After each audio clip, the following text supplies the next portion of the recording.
Get the skills to stay relevant in an ever-changing digital world with the Digital Marketing Institute.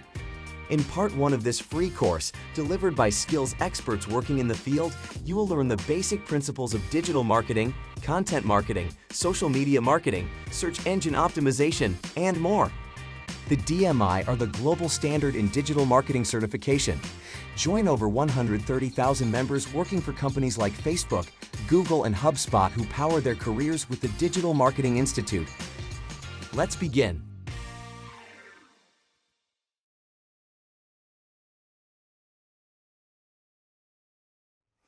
Hello, I'm Philippe Pullman, a leading digital consultant with extensive experience in project management, digital strategy, sales, and brand management. Before we begin our journey into concepts of digital marketing, we should think about how we would define digital marketing. The advent of the internet and the number of devices used and platforms that people use to connect and share content has given rise to the digital marketing era. Simply put, this online space is where you will find your consumers and grow your business. Speaking concisely, digital marketing is the use of new media or digital technology to achieve marketing and business goals. If we wish to be more specific, digital marketing is defined within the parameters of technologies using digital formats and the internet. This ranges from computers to mobile technology, and even things like digital billboards. Moreover, digital marketing encompasses online shared experiences, such as social media or digital marketing software. These, in turn, help marketers create, distribute, and track their campaign on digital platforms to drive success. Two of the most important principles in digital marketing are outbound and inbound marketing. Outbound marketing begins with the brand advertiser pushing out a message to a specific target audience, with the objective being to drive awareness of a product or service. This is done by rapidly spreading word of the campaign, product, or service to the target audience using, for example, visual display banners and video formats multiple times to ensure people remember the product. This is known as drive product recall and is achieved through audience reach and repetition. It is your more traditional way to do marketing. Essentially, you have a message, you have an audience, and you are pushing that message to your audience. Your hope is that the message captures your audience's attention. This concept applies to digital marketing as much as traditional marketing. Inbound marketing is the exact opposite. It's almost like reverse marketing. Inbound marketing involves trying to pull your audience towards your content, brand, or service.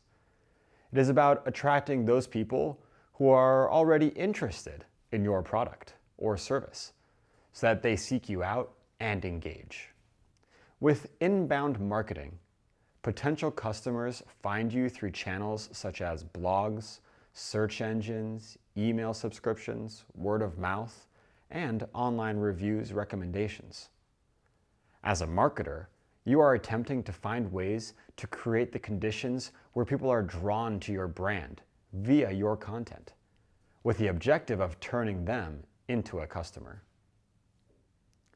In today's business world, inbound marketing is the most important aspect to digital marketing, as it allows you to attract customers who consider your content or service relevant to them. The strength of inbound marketing is user intent. What do we mean by user intent? In essence, it is the audience who have the internal drive to take action to find your product. This action is based on their own needs and how and when they want to proceed with a sale or conversion. Good inbound marketing provides efficient and effective routes for your audience to come to your brand. It stands apart in its effectiveness at encouraging audience action, particularly when that audience has a finite attention span from consuming a limitless amount of content on their devices and platforms. Digital marketing comprises, among other things, 3 different media channels: owned, paid, and earned. Owned media is the media that you create and manage. Paid media is media or advertising that you have paid for to drive banner and video visibility or clicks and traffic to your product, website, or service. Finally, earned media is free publicity generated by consumers, PR, influencers, and people who speak about and share content related to your brand or product. Earned media is generated either in response to content you've shared or via voluntary mentions. In many cases, these people will be your brand advocates and will actively promote your brand because they like you. While it is important to consider each media type independently, you must also consider how they can work together and harmoniously to produce an all-encompassing, successful digital marketing campaign. For instance, you should explore how paid media will promote your own content, and in turn, how your own content will help to influence earned media. To begin, owned media incorporates a company's own content, packaging, point of sale, and the people who come into contact with consumers. It's the stuff a brand creates to promote itself.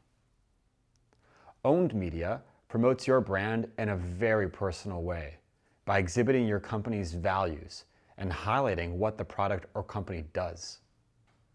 Some key questions you should ask when considering owned media are: what am I going to talk about?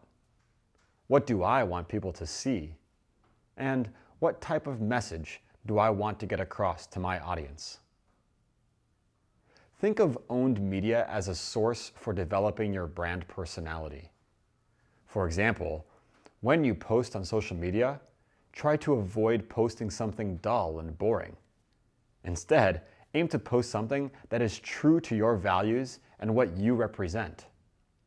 Some benefits of owned media include the cost efficiency, flexibility, longevity, and power of developing a go-to platform for your audience. Owned media is important for creating trust and legitimacy in the market. It acts as a main platform for communicating all that the company is, sells, and does. However, there are challenges to driving audience engagement from owned media, as it can take time to build a reputation and trust that guarantees high levels of traffic to your website, blog, or other digital assets. Our second media type, paid media, comprises any form of media designed to promote your brand or content on the internet for a fee. Examples of this include social media advertising, paid search, display adverts, or paid influencers. Paid media helps you to scale up your digital marketing campaign and reach more people than non-paid formats. In tandem with various reporting tools such as Google Analytics, you will be able to analyze who is seeing your media and how the audience engages and interacts with your campaigns. This, in turn, enables you to adjust and optimize your paid media performance. With paid media, you can take ad formats and brand content and show it to people who you believe will find it relevant, useful, or engaging. Essentially, this means you have control over where, when, and what is seen. The drawback is that you have to pay for it. Outbound paid media is useful for building awareness and generating familiarity, as it provides the basis for audience reach, ad repetition, and defined audience targeting. Inbound paid media, like paid search and types of remarketing, are great ways to drive sales and conversions. However, with the advent of ad blockers, for example, there are challenges to the efficacy of paid media, particularly with today's ad saturation and the ability to skip or report ads. Finally, earned media is the ultimate goal for brands and digital marketers. It is where you have created a good piece of content, shared it through various platforms, including paid promotion, and now people are engaging with it and actively sharing it with their friends because they view it as important, relevant, interesting, or even funny. Effectively, earned media is about people interacting with your content without you having to put in the effort to drive traffic. Furthermore, your brand can borrow the legitimacy of normal people sharing your content, and this builds trust and credibility far quicker and far more effectively than paid media ever could. Earned media comprises shares, reviews, mentions, and reposts. Anything that allows your content to appear on people's social media timelines, for example. That is why earned media is so valuable. It has already established a level of trust. It comes personally recommended. And this is something a paid ad cannot do. People will question the relevance of a paid ad because of its very nature, because of the fact that it has been paid for. Some benefits of earned media include the fact that it creates credibility, is organic, and tends to live on longer than paid or owned media. However, as this type of media is at the mercy or discretion of internet users, particularly in an age where content can go viral, it can become difficult to control the direction your earned media moves. In worst-case scenarios, viral content adopts unintended negative meanings. Also, it can be difficult to understand how effective earned media is in driving action or resonating with your audience. We should always consider if it is bringing people to your brand or content for the intended reasons you set out.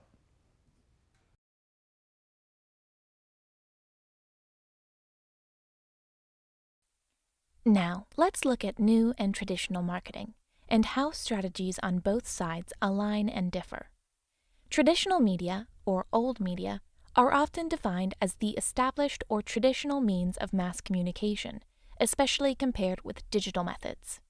Quite simply, media that didn't develop with the digital era are the ones most likely to be considered as traditional and part of a traditional media strategy. Traditional marketing media includes direct marketing, outdoor, print, TV, and radio broadcast, and word-of-mouth referrals. Direct marketing. This involves promoting and selling directly to the end buyer from the manufacturer with no other media owner involved. For instance, it includes letters or flyers, coupons, brochures, and generally any other print material delivered to a consumer's mailbox or hand. Print. This is advertising that uses physically printed media to reach consumers and prospects, such as newspapers, brochures, and magazine ads. Broadcast. Known as on-air advertising, it is the primary revenue generator for commercial television and radio stations. Examples include film, TV, product placement, program sponsorship, cinema, and radio. Referral. Referrals often happen spontaneously. This form of marketing involves promoting products or services to new customers through referrals, usually by word of mouth. For instance, it includes fidelity cards with vouchers and discounts for sponsorship. Even if traditional and digital marketing can work hand in hand, they are profoundly different in their communication style and effect on consumers. Based on these differences, marketers need to strategically plan where they will invest and what will be the best ratio between traditional and digital media budget. Each media will talk to a different audience and have a different impact on the audience's perception of a company. We will deep dive on the differences in the next few slides. In the previous slides, we saw that traditional and digital media are different and carry different attraction and impact across audiences. There are 5 main categories where we can compare the difference between the two. Reach. This is the total number of different people exposed to the media. This helps define whether a media is more geared toward mass or individual reach. Reach covers whether the message is consumed by a number of people at the same time or only by one individual. Frequency. This relates to how often the audience sees your media. Engagement. This refers to the level to which an audience is able to interact with the content. How invested is the audience when the message is received? Relationship. How is the message received and perceived by the audience? The relationship between the media and the audience is defined by the nature of the message and how targeted, familiar, and relevant it is to the audience. Method. This comprises the main tactics used to bring the consumer through the buyer's journey. As we saw earlier, this can be made by pulling consumers through content or pushing content to them. Each channel will have a certain level of scope depending on how the content is found and used and how it influences the buyer's journey. We will now take a closer look at 4 of the 5 categories. When people are looking at cinema or TV or listening to radio, the experience of the message through these media is a group experience. The medium is consumed in a group situation, such as watching TV with a family, listening to the radio in the car with other people, or going to catch a movie in a full movie theater. These are group experiences where all eyes and ears are receiving the same stimuli. Consider social media, email, and apps. Although the medium is shared, the content is customized for the individual. Most people use the same social media, email client, and apps to consume content. However, thanks to technology, consumers present at the same time can see an infinite variation of content based on who is logged in. This is an individual experience. When planning an overall media strategy, depending on the goals, marketers will create more engaging ad formats on media that appeal to a more passive audience. Digital and traditional can be active and passive.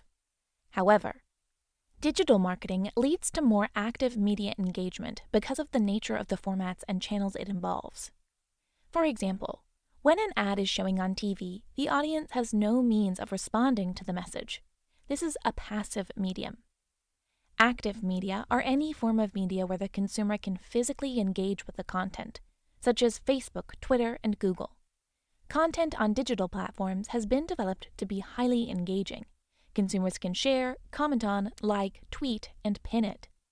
This gives digital marketing an additional active characteristic. In traditional marketing, the message given is singular.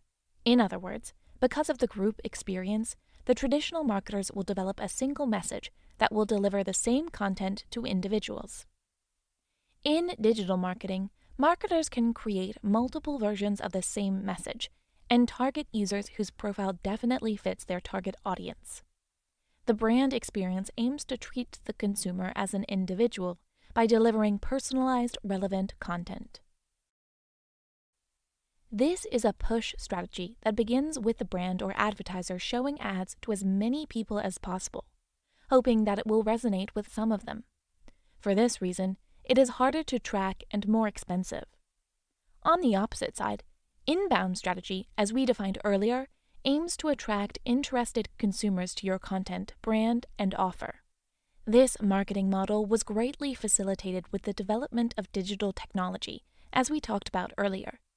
The use of cookie tracking, SEO, topics, blogs, and influencers helps brands resonate with a specific audience so they come to you. Digital and traditional marketing, new and old media, don't work separately. Actually, they can complement each other and be used with flexibility to achieve marketing goals. This example shows how digital and traditional marketing work together, multiplying the brand experience across media. This repetition and resonance make a company even more relevant because it is present online but also offline, on billboard, posters, TV, magazines, and so on. Traditional media, because of its importance, cost, and reach, can complement digital strategy by bringing legitimacy to products and brands that become part of the familiar scope. If we look at the slides, we can see how some of these relationships work. Let's take the example of Jane. Jane is watching TV when an ad comes on about the hair conditioner she bought. This prompts her to tweet the company after seeing its Twitter handle at the end of the commercial. After seeing this ad and remembering her experience with the product, Jane goes online, on desktop and mobile, and tweets and visits the company website or downloads its app to see what's new. She goes on the website and sees a banner using the same commercial she just saw on TV, expanding the message and content.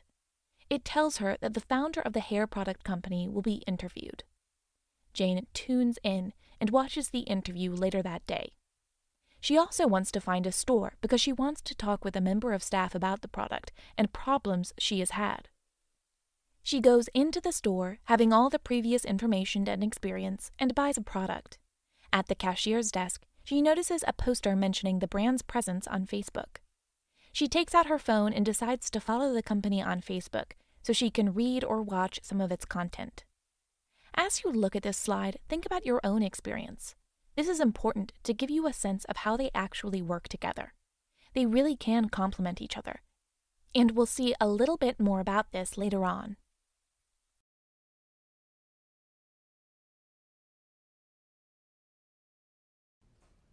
The Digital Marketing Institute has developed a methodology that helps to guide digital marketers towards achieving their goals. This methodology, which is central to the key components of digital marketing, comprises 3 principles: initiate, integrate, and iterate. Collectively, this is referred to as the 3I principles. The principles are designed to get you to think about a digital marketing strategy or campaign from start to finish. This helps marketers ensure they are hitting key targets, reflecting on what worked and understanding what requires refinement. The initiate principle of digital marketing states that the customer is the starting and finishing point for all digital activities. The core of this principle can be summed up as let the customer decide. Iterate emphasizes the importance of tweaking a digital marketing campaign in response to user interaction. In short, the more iterations undertaken, the more effective the campaign becomes as you seek to adjust and scale based on feedback, customer engagement, and data. The integrate principle is about taking your efforts across digital channels to drive an outcome that is greater than the individual channels on their own. This also involves integrating both digital and any traditional marketing efforts in a unified way into your overall marketing campaign strategy. Let's take a look at each of the principles in more detail and discover the key questions we should be asking ourselves when deploying the 3I methodology. For initiate, you want to start with what the customer actually wants and work backwards through your strategy towards your objective. Consider who they are, what are they interested in, what resonates with them, and what products have they already tested. What actions can you take using digital platforms that will add value to your organization and customer experience? This insight can be uncovered through customer research. In this way, you should try to understand how your customer would like to be talked to. You can use consumer research, past data collected from your campaigns, as well as any internal or commissioned company research to draw insights to guide your strategy. It's a good idea to research any roadblocks that your strategy needs to overcome in order to effectively reach the audience. By starting with the customer and translating the customer view and insights into a tangible digital strategy, you increase your chance of achieving your goals. Then the iterate stage is about testing and improving your activity now that you understand more about the audience, the channels they use, and how they view your brand online. In terms of digital messaging, targeting, and channels, you know what you're going to do, but you want to make sure it's going to work. So, during the iterate stage, you apply your learnings from live or historical customer engagements with your campaign to improve performance. The iterate part is about A/B testing, putting your brand out there, and modifying targeting and messaging to adapt and optimize your digital campaign to deliver on your objectives. In the iterate stage, ask, do they engage with it? If they are not engaged, what can you change to make them more engaged? Did you go through the right path? Did you position your product in a way that resonates in the market? Are you filling the market gaps? Is your content engaging? Is it interesting enough? Is your audience targeting correct? Are your keyword choices driving the desired action from the audience? Once you've done all this testing, you can begin to improve by doing more of what worked and pulling back on what didn't work with a view to producing a refined campaign. This applies across time, as you can use your learning during and after each campaign to continually get insights from online engagement with your customers and then acting on the results. At this point, it is time to start thinking about integration. The integration stage is focused on two parts: selling your strategy to get approval from the organization to move forward, and then integrating your findings and strategy across the different channels. In order to achieve the first part, you can rely on the data uncovered during the initiate phase and apply the findings to the broader business goals and challenges by showcasing how your strategy works for the business. Additionally, if you plan on using new channels or testing new digital marketing software, you might want to think about how these integrate into the existing processes and organization of your team. Here, you are helping the digital transformation mindset of your organization by integrating digital into all relevant aspects of business processes. From this point, you can then look at integrating your campaign across multiple digital channels and any traditional channels if appropriate. In essence, the Digital Marketing Institute's 3I Principle methodology is a key system for devising, executing, and reflecting on your digital marketing activity to drive optimal performance.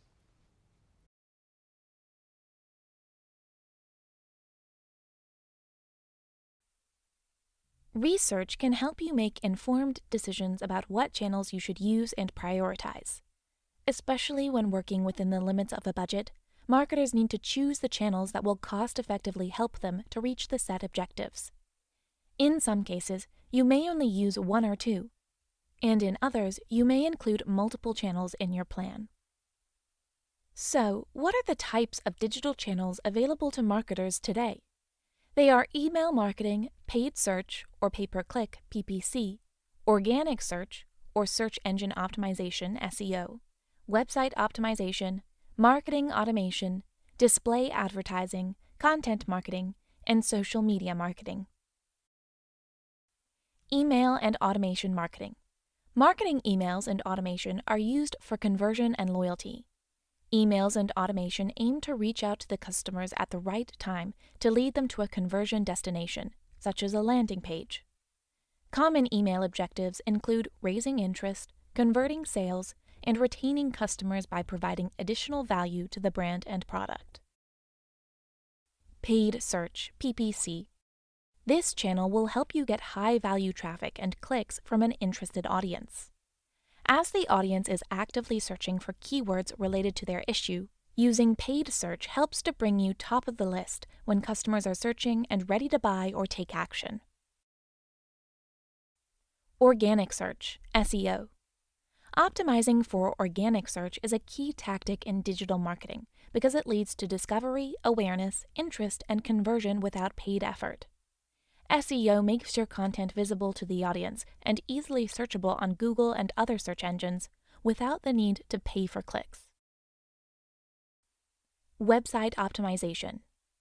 Optimizing your website is essential to create an environment where visitors can engage with your brand content and easily take valuable actions on your site, such as buying a product or contacting your team with minimal fuss.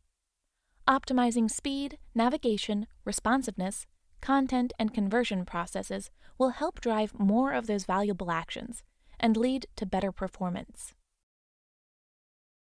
Display advertising. Thanks to the targeting capabilities of online display, companies can target audience interests, age, gender, community, keywords, and more. So the ads shown to the audience are highly relevant, which drives higher awareness and consideration as well as traffic. Content marketing. Content marketing is key to the inbound strategy, which in turn is central to a digital marketing strategy. Well-developed and targeted content increases brand personality and likability. Through content, consumers discover your brand values, experience, and world, and can identify with the brand but also learn more about the product and how it solves their problems. Content strategy impacts all stages of the buyer's journey, as it is central to all points of contact, and it is a final destination for a lot of marketing tactics. Content is also key in going viral and creating word of mouth, as users will share content that is impactful and humorous, or that surprises them. Social media marketing. Social media platforms are primary channels for creating awareness and interest through content and social engagement.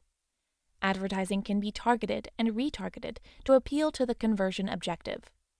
Social channels are also important channels as the primary platform for customers to get information and updates from the company.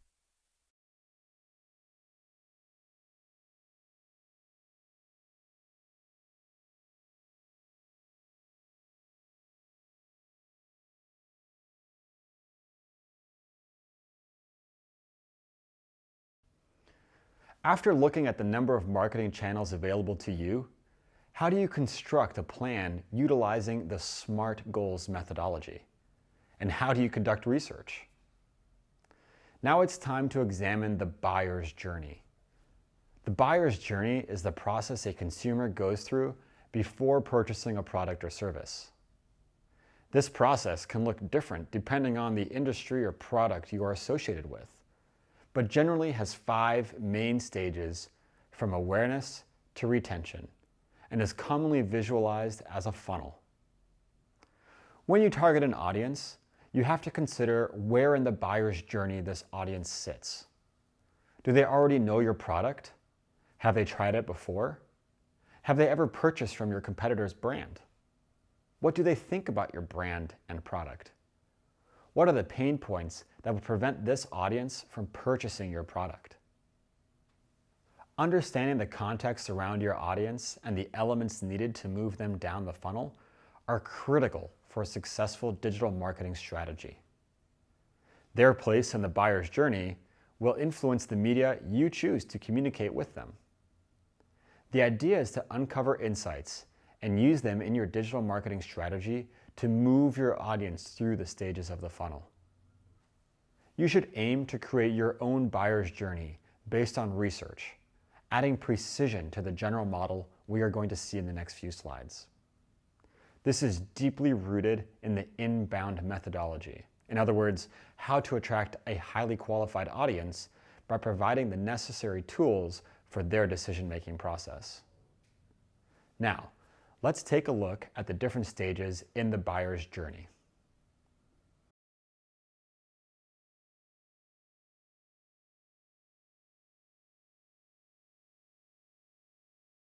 Awareness.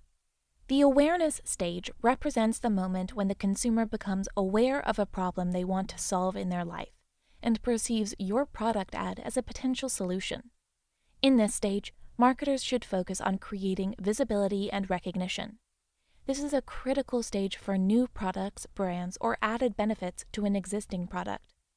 This stage will focus on getting your product out there, implementing it as part of a broader scope of existing solutions for an issue. Interest. The interest stage represents the moment when the consumer is looking for options that will help solve their problem. At this stage, the consumer has a selection of ideas in mind, but will need more information and experience to make a decision. This is a quest for knowledge that, in the digital marketing landscape, translates into reading reviews, blog articles, social media, and ad product websites in order to gain as much information as possible. Consideration. The consideration stage represents the moment when the consumer knows about your brand and thinks it might be a good fit for their needs or what they are trying to achieve. They may have other brands in mind, but your company is in the mix. At this stage, inbound strategies are highly effective because, if correctly used, they ensure that the brand or product more frequently appears in the consumer's search results and social media feeds. Conversion. The conversion stage represents the moment when the consumer is ready to buy your product or take action on your site. The consumer has done their research and, based on their needs and motivations, has decided on a product as the best solution for their problem. At this stage, the consumer has not yet paid for the product or service, and the role of the marketer is to create a point of contact to drive the conversions. This is generally achieved with targeting and retargeting, promotional offers, and creating a sense of urgency. Retention. The retention stage is often overlooked, but it is a key stage for ensuring recurring revenue and creating a group of active brand advocates. Once the consumer has used the product and is satisfied, it is crucial to provide added value and create a real relationship. In this stage, you are addressing an already convinced consumer who thinks your product is great for them, but you still need to keep them satisfied and create a desire to come back to your product. The more you know about your customers, the more you will be able to provide additional value to them and delight them, not only with your product, but with your brand experience and personality.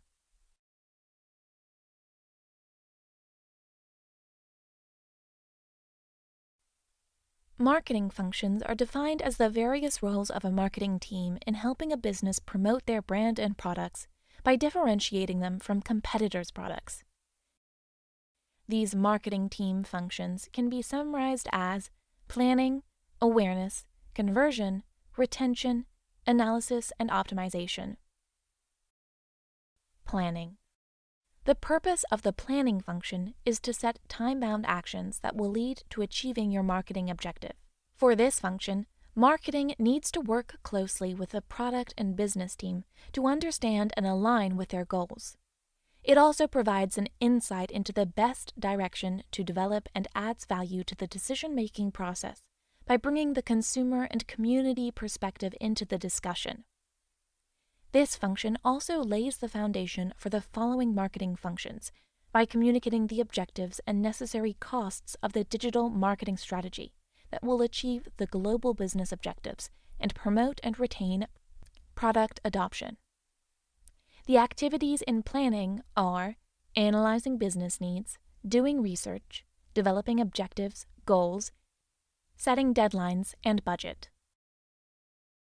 Awareness. The purpose of the awareness function is to increase the number of people who know your business and its offering. This function aims to create relevancy of a product, brand, or company to potential customers. If we take a new product that is just being launched, the awareness function is the most important and will help put the name of the product in consumers' minds when thinking about the product category.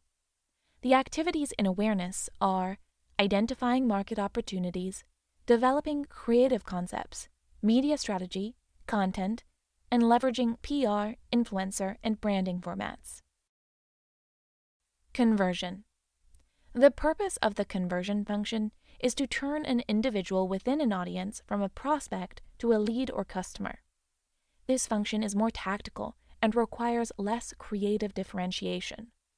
The activities in conversion are developing offers and messaging, testing and adjusting content, leveraging paid search, retargeting, and email.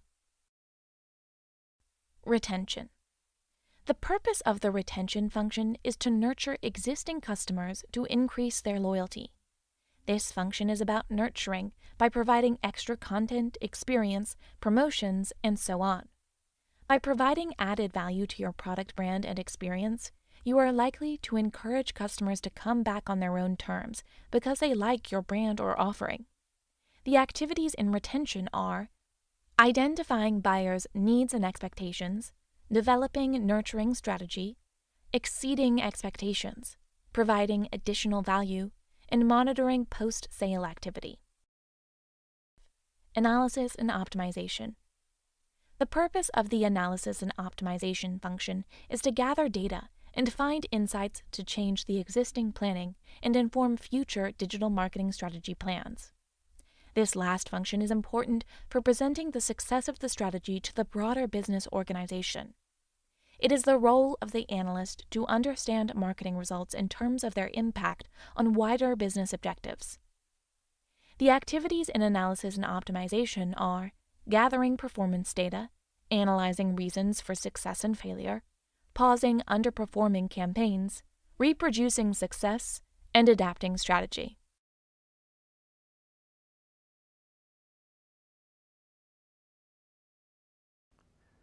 Traditional and digital marketing both have unique strengths that can be used throughout the buyer's journey to achieve your broader marketing goals.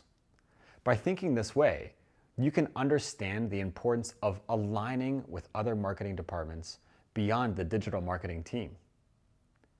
Working in collaboration is key to moving your potential customers through the funnel and converting.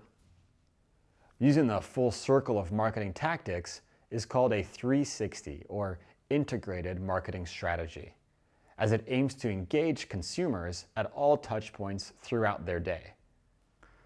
The mainstream definition of a 360 marketing strategy is that it is a marketing plan that is both online and offline, across all digital channels on social media and anywhere that your customer spends time. It's a holistic promotion that truly covers all touch points.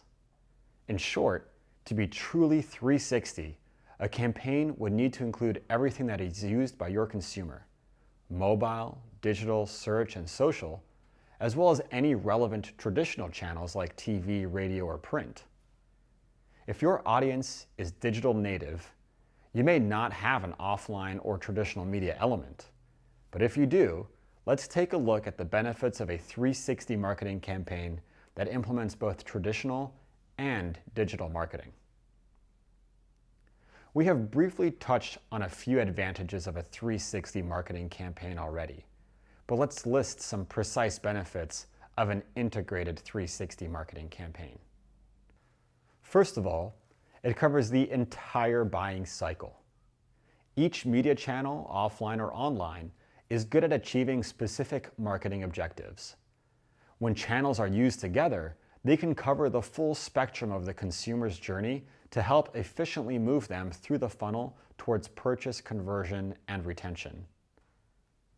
An integrated 360 campaign taps into each audience's point of contact with your brand. In today's media landscape, your audience is not attached to one particular type of media.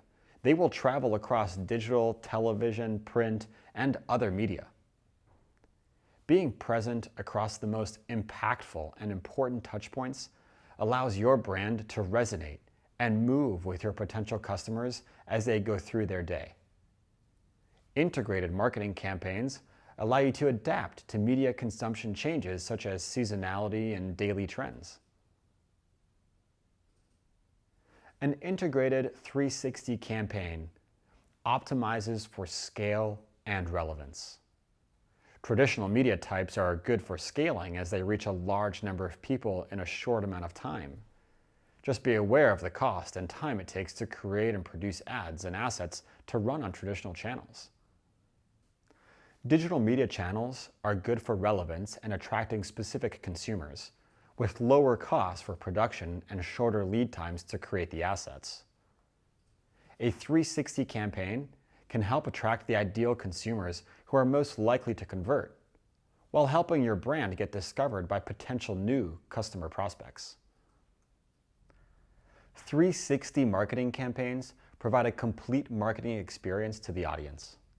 For the audience, having a full brand experience is a bonus. If they have already experienced the brand online, they might want to experience it offline through the store experience or see the brand in the street or on TV when they don't expect it. That, for brands, is a great cyclical process. It creates familiarity with the audience and aids recall. We should also consider the notion of dual screening. This is where marketers target an audience while they consume traditional mass media like TV, while receiving targeted messages online, as is the case with trending Twitter hashtags during live TV or breaking news events. Finally, an integrated 360 campaign enables you to measure results effectively. Traditional media choices are hard to report on in terms of ROI. Therefore, using digital strategies can help shed some light on how the audience actually interacts with and reacts to the campaign, and can also help measure the impact of traditional media. For instance, if a brand runs an ad on TV at 8 p.m. and the corresponding website analytics report an upward trend at that time, we can draw some conclusions on the effectiveness of the ad based on the actions taken online. The difference between normal online activity and a traffic or sales spike around the time of a TV ad is a good measure of the impact of the TV ad.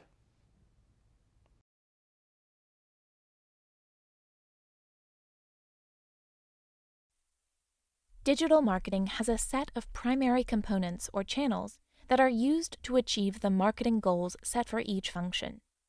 These will overlap because multiple components can be used for different functions. Working in collaboration is key to moving your leads through the funnel and converting. Using the full circle of marketing tactics is known as a 360, or integrated marketing strategy. The common definition of a 360 marketing strategy is that it is a marketing plan that is both online and offline, on social media, and more. It's a holistic promotion that truly covers all the bases. Content. Based on the inbound methodology, content is king. It is your content that attracts interested consumers and encourages them to find out, learn, and research about your product and brand. Content marketing is the #1 priority in your inbound strategy, as it will be at the center of all efforts and campaigns as the added value to build trust with the consumer and eventually convert them into customers. Display and video advertising. Based on an outbound strategy, marketers and brands can drive awareness and consideration by using engaging banner and audio-visual formats displayed to audiences who fit a certain profile on channels across the web. This can be done by targeting interest groups programmatically or using retargeting methods to ensure you are targeting the ideal audiences at all times. Goals and KPIs for video and display tend to be awareness-driving outcomes rather than direct conversions through the channel. Social media marketing. Through content distribution and social engagement, social media marketing enables you to create a real connection with consumers, keep them informed, and make it easy for them to reach your website, ask for information, and provide feedback. Social media allows you to showcase your brand's personality and connections with other companies, influencers, and causes, making your company more relatable. Search engine optimization. SEO is most useful for discovery and researching activities on search engines. Good SEO means your content will be considered more relevant by search engines and will hopefully list your website closer to the top of the page in the organic, non-paid search results. Paid search. This channel is directly tied to conversion and sales. Because consumers turn to their search engine to find answers, being top of search engine results pages, SERPs, is a competitive advantage. Knowing that consumers online will click on the top links presented and rarely look past the first page, it is essential to be visible when consumers search and are ready to buy. Email marketing. The consumer doesn't always proactively come on your website or find you on Google. However, email marketing is the channel that allows you to reach out to subscribed consumers who want to hear more from you. Automation. By using specialist software, digital marketers can set up campaigns to automatically engage prospects and customers at key times using email marketing and social media channels. You can set up a workflow, which is a number of rules for sending emails or delivering social content to different people on your prospect or customer list to keep them engaged with your brand as they come to a purchase decision. This is called lead or prospect nurturing, and it can have a very positive impact on consumer purchase patterns. Analytics. This enables you to connect each campaign, visits, and conversions and tie it all together to understand the consumer journey through your marketing channels and sales funnel. Different campaign analytics tools are incorporated in the various social media platforms, search engines, and email service providers. You can also track website visitors using web analytics to understand what happens after a user clicks on your campaign ad and lands on your site. Both campaign and website analytics are essential for optimization of channels by providing marketers with data to make informed decisions.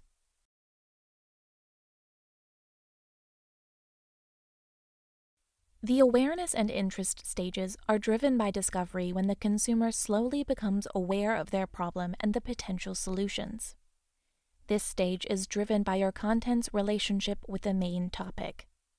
A user may not carry out a detailed search, meaning that positioning on a broad topic and sharing content that stands out, video or advertising, will help your product become part of the conversation. The ideal situation is for your content to be engaging and interesting, bring added value to the conversation, and provide solutions to the consumer's problem. Developing a strong social media presence and engagement is recommended for bringing your product forward organically and on your target timeline. Consideration and conversion are stages where the consumer is more focused. At these stages, the customers know the available solutions and are now wondering which one to choose by looking for additional information, experience, reviews, and creating a mind map of the best quality-price-value ratio. As consumers will likely search for additional information by asking precise questions about the product, you need to optimize your content for search engines and invest in paid ads on keywords translation to ensure the consideration stage is well integrated in your strategy. The more your product or brand is associated with a specific topic and keyword, the stronger the association will be shaped in the consumer's mind. This can increase content discovery and engagement significantly. Retention uses more personal components, such as email marketing automation and analytics, to provide a consistent customer experience, reaching out, following up a purchase, and using the correct information to create a sense of intimacy between the customer and the brand. Using information such as a birthday date, membership start date, or favorite topic or product can produce engaging content that triggers an emotional response from the customer.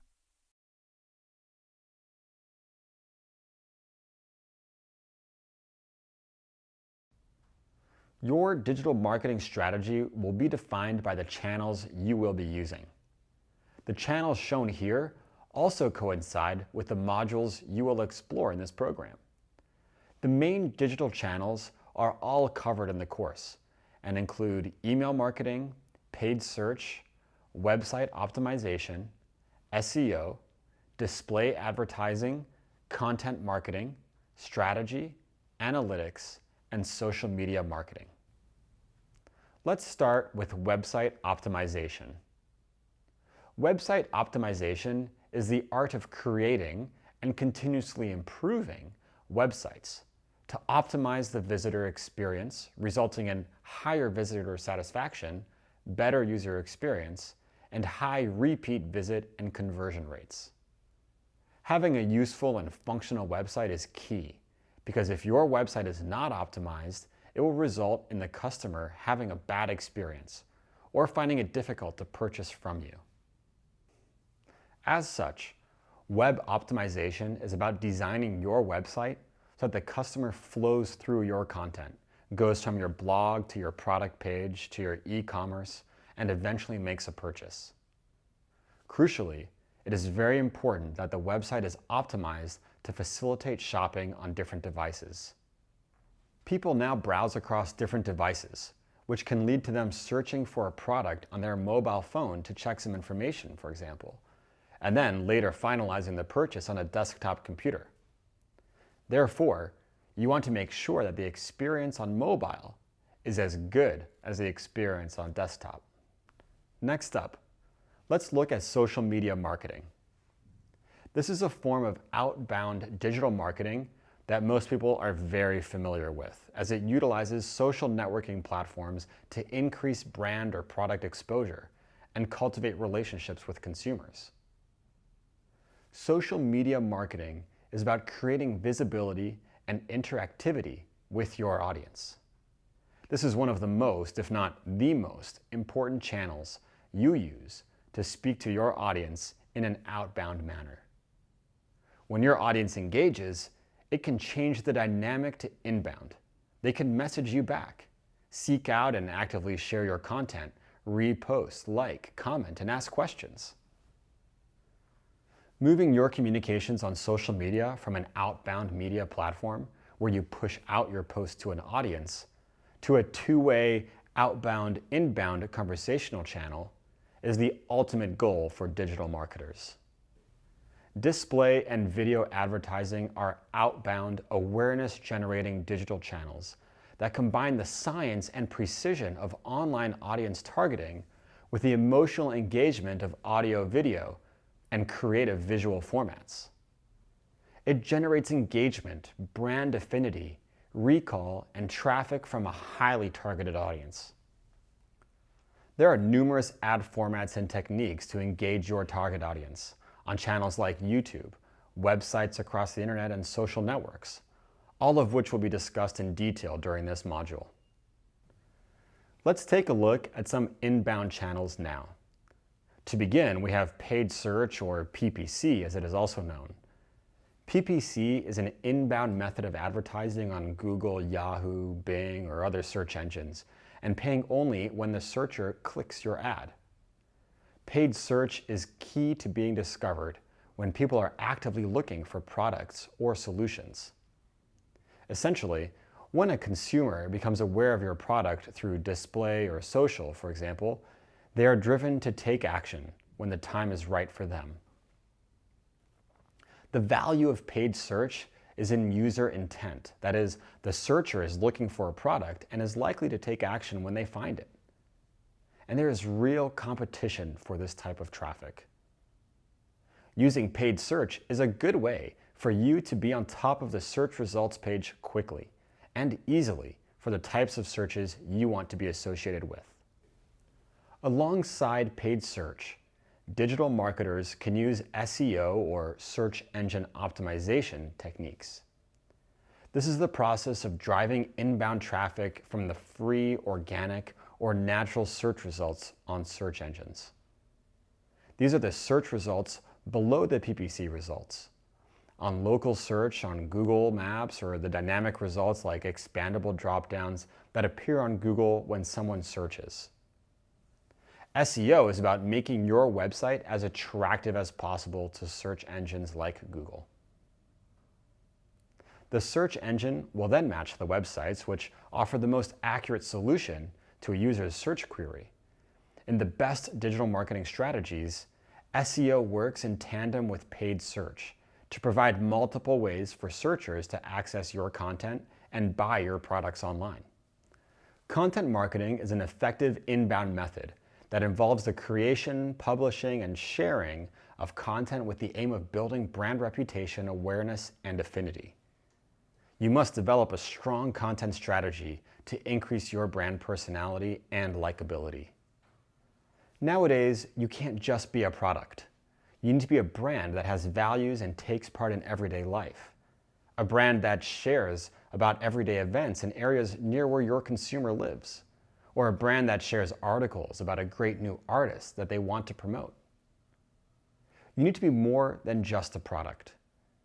You need to interest people because what you do is what you believe in, and you share the same values. Building an effective brand personality is the true value of content marketing. Next, we have email marketing. Email marketing is a subscribed inbound channel used to deliver advertisements, offers, education, and other marketing content directly to an interested user's email inbox. Based on the type of content in your email broadcasts, you can drive efficient inbound traffic and conversions from your subscribed audience. An email marketing campaign is a real opportunity to get your content, news, or information into the hand of your customer. And the content therein should make them want to click on any relevant links, go to your website, and take action. Web analytics is the collection, measurement, analysis, and reporting of web data for purposes of understanding and optimizing web usage. This is where we use data to understand our website visitors and the channels they use to engage with our content and convert or buy on our site. It also helps us understand who they are. For example, their location, languages spoken, devices used, mobile, desktop, or tablet, if they've been on the site before, and numerous other data points that we can use to report on the success of our digital marketing activity and improve future performance. And finally, digital strategy is the establishment of a set of practices and goals that guide your long-term digital objectives and operate across all digital channels that your customer utilizes. The strategy piece draws together everything you know about your audience, available channel options, budget, and timings to create a plan that uses digital media to deliver on a business objective. The digital strategy is the roadmap to success for any digital marketer. It will act as a guide to efficiently execute the various actions required to target your audience and ultimately deliver on your goal within budget and time frame. These 9 channels and modules will be discussed in much greater detail throughout the duration of this program. Upon completion, you will have a thorough understanding of how best to utilize them throughout the various digital marketing strategies you will devise for your business.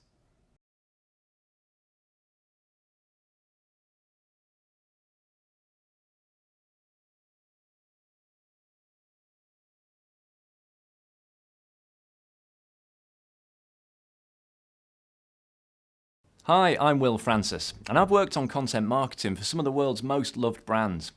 In this course, we'll cover everything you need to know about content marketing. Content marketing is the creation and sharing of content in different formats such as videos, blogs, and social media posts to build interest in a product or service. It's becoming increasingly important for marketers to understand content marketing and to know how to use it effectively. The rise of ad blockers, algorithms, private social, and many other factors will increasingly limit our ability to reach consumers. However, the inbound nature of content marketing cuts through these barriers. This is because it's centered around creating written and visual assets that have a genuine and intrinsic value to people. This requires a change of thinking for many marketers because it doesn't feel like marketing, and this is precisely why it works. The purpose of content marketing is to drive both inbound customer engagement and organic searches using search engine optimization, or SEO, from a defined audience, which can then be nurtured to convert into valuable customers. Content is strategically created or curated and distributed in key locations across the internet to attract customers to your website. But what exactly is inbound marketing? It's a strategy where brands use content marketing to attract customers.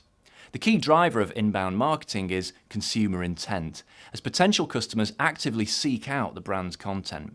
As a result, the consumers are more engaged and open to taking action than if the brand were to communicate with them when they're not actively interested. Outbound marketing, on the other hand, is when the brand pushes its message out to as many people as it can within a target audience. The brand believes that this audience is a good match for the product or service being advertised. But of course, the consumers might not be interested in the product at that particular time. So outbound advertising is generally less effective than inbound marketing at driving action.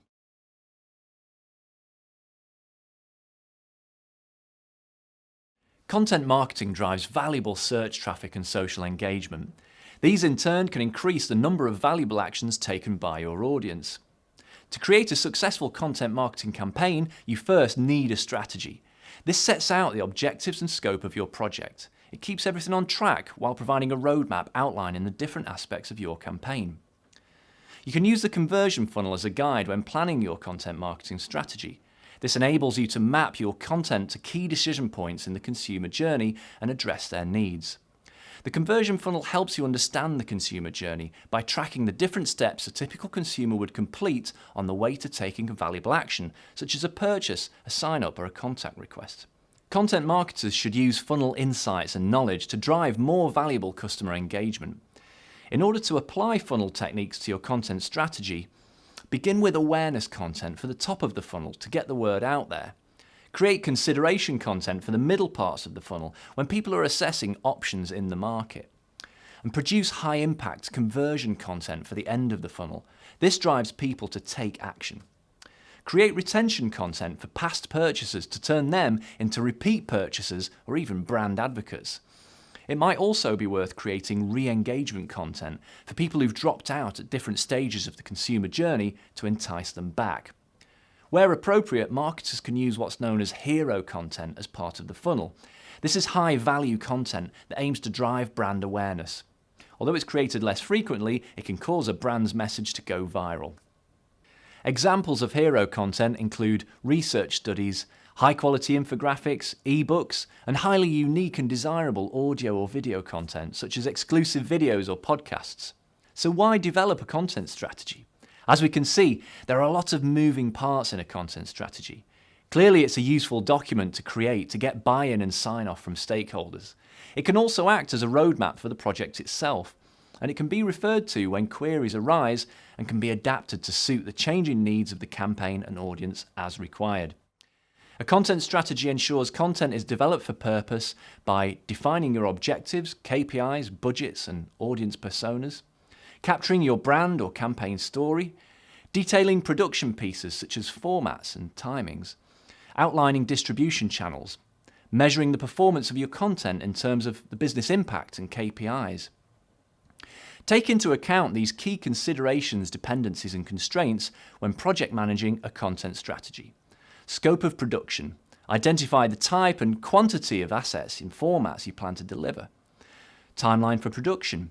When will you deliver each part of the strategy? Plan your timeline carefully and ensure you've allowed enough time for each stage of production. Budget and production resources. What is required in terms of money and people to deliver your content efficiently? Upstream dependencies. What has to happen for the strategy to progress? Try to identify any potential issues in advance and put a solution or alternative plan into place. Downstream dependencies. What must the strategy deliver for something else to progress? Risks. What could happen to derail the plan? Factor in some contingency time for unexpected delays or complications. It takes time to plan and execute a content marketing strategy effectively. Because there are so many moving parts, you'll need to be flexible and ensure your strategy is agile. Can it evolve in response to changing business objectives, KPIs, and performance? More than any other discipline, content and asset production takes time and money. So in order for the strategy to succeed, you must understand the full requirements to deliver on your plan from the beginning. A number of tools and tactics can help content marketers to develop a successful content strategy. Objectives, smart objective setting. Research, persona development. Planning, content or creative strategy and content schedules. Production, creating and repurposing content and storytelling. Distribution, SEO, social, paid media and scheduling. Measurement and analytics, measuring campaign performance.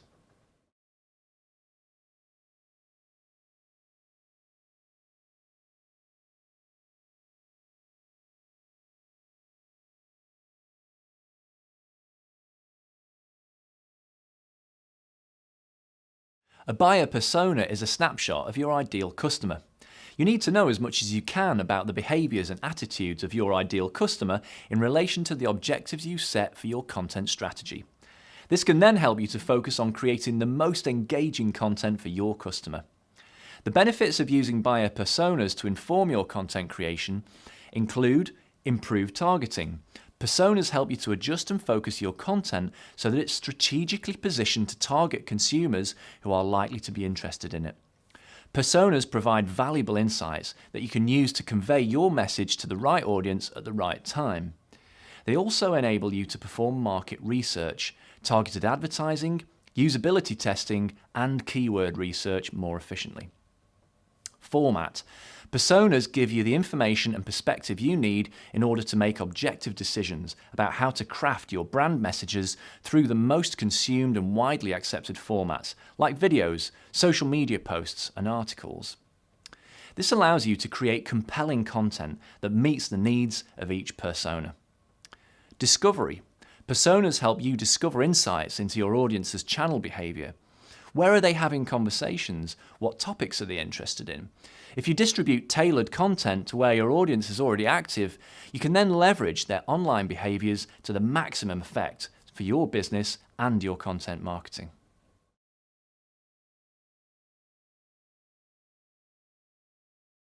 Bear in mind the following when creating personas. It's vital to develop your personas based on your audience's content and information needs. You can then position your brand or business as the solution to their requirements. You can gather a lot of information from social media and search and website analytics, but some of the more specific questions may require you to conduct some primary research like interviews, focus groups, or surveys. Objectives. What are your ideal customers looking to achieve by interacting with your business? How many competitors will they consider? What information is pertinent to their decision? Location. Where are your personas from? Where are they based? This will include cultural considerations. Demographic. What age group are they in? What is their marital status? What is their gender? Job details. What's their economic position or job role? Platforms. Which online platforms do they use? Where is the conversation happening with your target audience? Devices. What devices do your personas primarily use to access the internet? What kind of connection do they have? For example, is it high-speed broadband? Purchasing behaviors. What steps do they take when considering a purchase? Interests. What topics are they interested in? What issues are they trying to solve? And how do these issues impact on their lives? How can your brand help? And how will solving these issues benefit them and your brand? Best practices for using buyer personas in your content strategy. Prioritize. You can prioritize your persona in terms of how easy it is to reach them, or you may consider their value to your business. You could use a reach value matrix to help visualize this. Budget and resources. Use your prioritization to help set budgets for production and allocate resources. Creative messaging. Develop creative messaging and assets that align to their needs, solve their problems, and showcase your business in a useful, authentic way. Content distribution. Distribute your content to the channels and devices they use, and align your content production outputs to the requirement of these channels. Purchase journey. Create the types of content they need at key stages of their purchase journey. Internal expectations and KPIs. Manage internal expectations and set KPIs for conversion outcomes by understanding the typical conversion journey as detailed in your persona research. You can use a persona prioritization matrix like this one to prioritize personas in terms of how easy it is to reach them and their value to your business.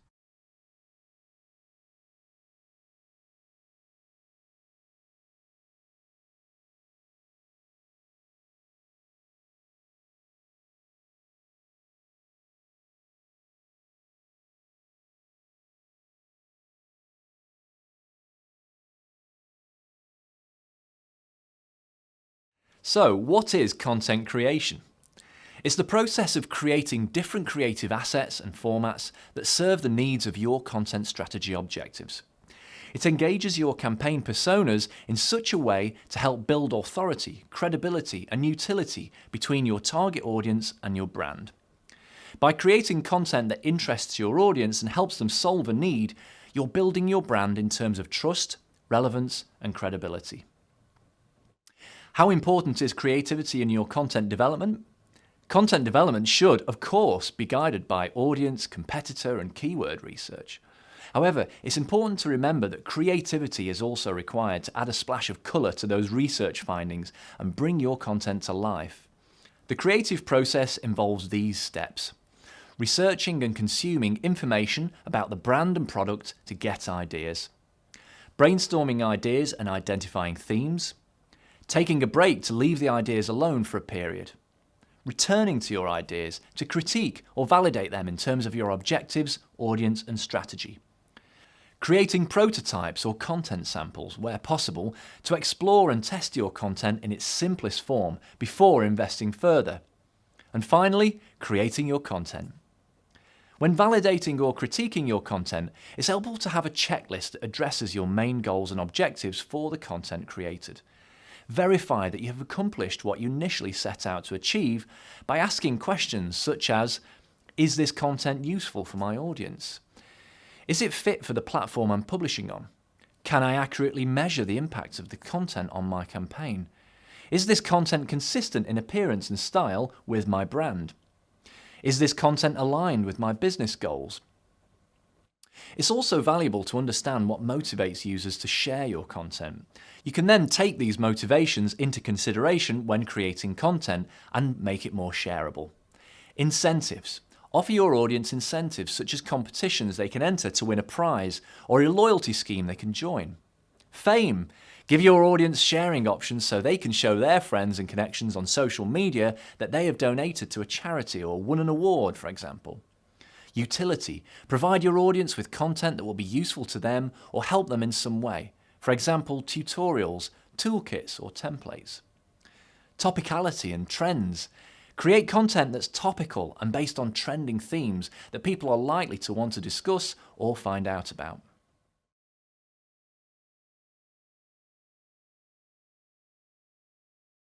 Marketers can use many content types and formats in their content marketing strategy.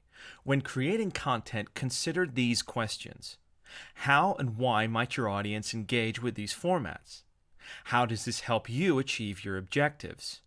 What channels are used for distribution? What specific issues do you need to be aware of with specific formats? Using a variety of content formats as part of your content strategy can help you to increase awareness of your brand and reach a wider audience, as it allows you to publish content through a range of distribution channels.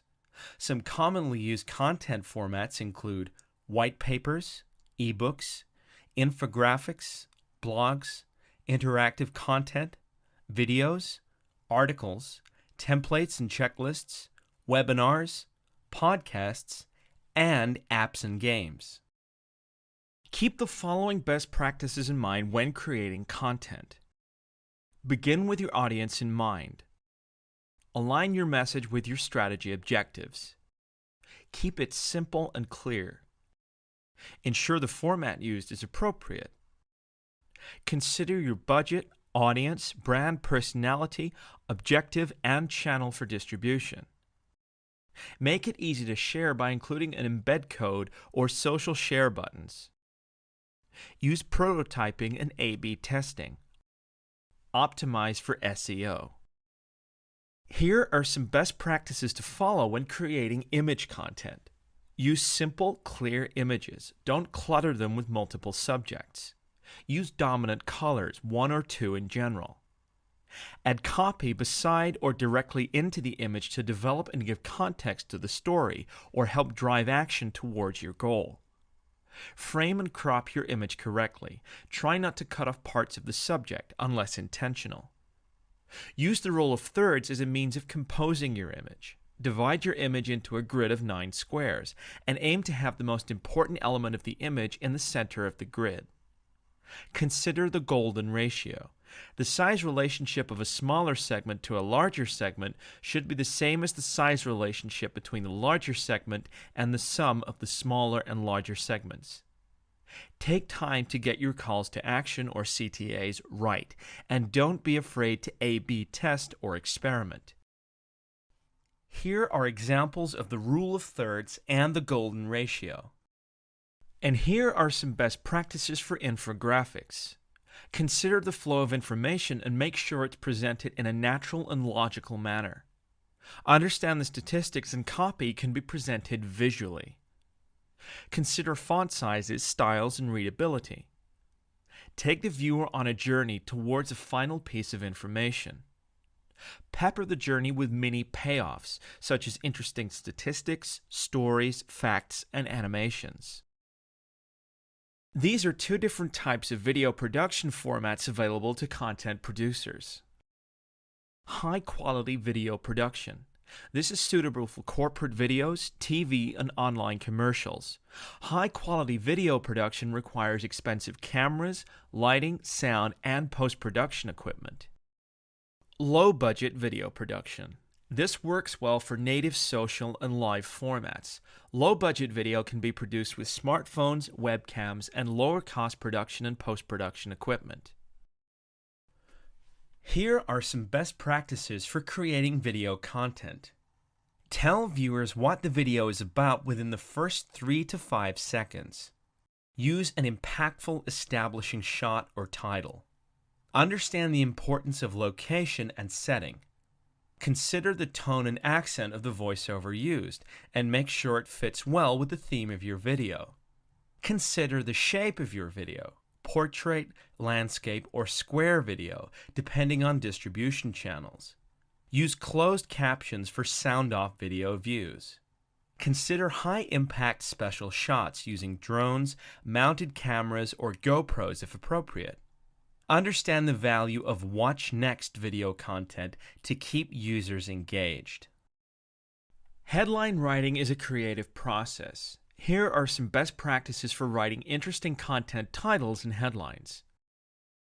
Focus on the needs of the reader. For example, show how you will solve a problem. Be specific. Include numbers or percentages where appropriate. Put your most important words near the start of the title or headline. Drive urgency. Hint towards why the content is so interesting. Use the CoSchedule, a headline analyzer tool, to analyze your headlines. It gives your headline a quality score and rates its ability to result in shares, increased traffic, and SEO value. SEO. Consider the 5 W's: who, what, when, where, why, from the consumer's point of view. There are some important points and best practices to consider when writing copy. Never use a commonly used metaphor, simile, or other figure of speech, cliches. Never use a long word where a short one will do. If it is possible to cut a word out, always cut it out. Never use the passive when you can use the active. Never use a jargon word if you can think of an everyday equivalent. There are many useful resources available for writing copy. It's always worth referring to George Orwell's Politics in the English Language, which is a good start. Here are some best practices to consider when developing a blog. 1. Write and publish on your blog regularly and consistently. 2. Create longer-form evergreen content. This is content that isn't time-dependent and won't date quickly. For example, a long blog post on the history of social media. 3. Write short-form pieces about current trends and topics. For example, a short article about the recent trends in social media. 4. Choose themes that are relevant and meaningful for people so that you become an authority and resource. 5. Use SEO keyword research as a guide to identifying popular search topics to write about. 6.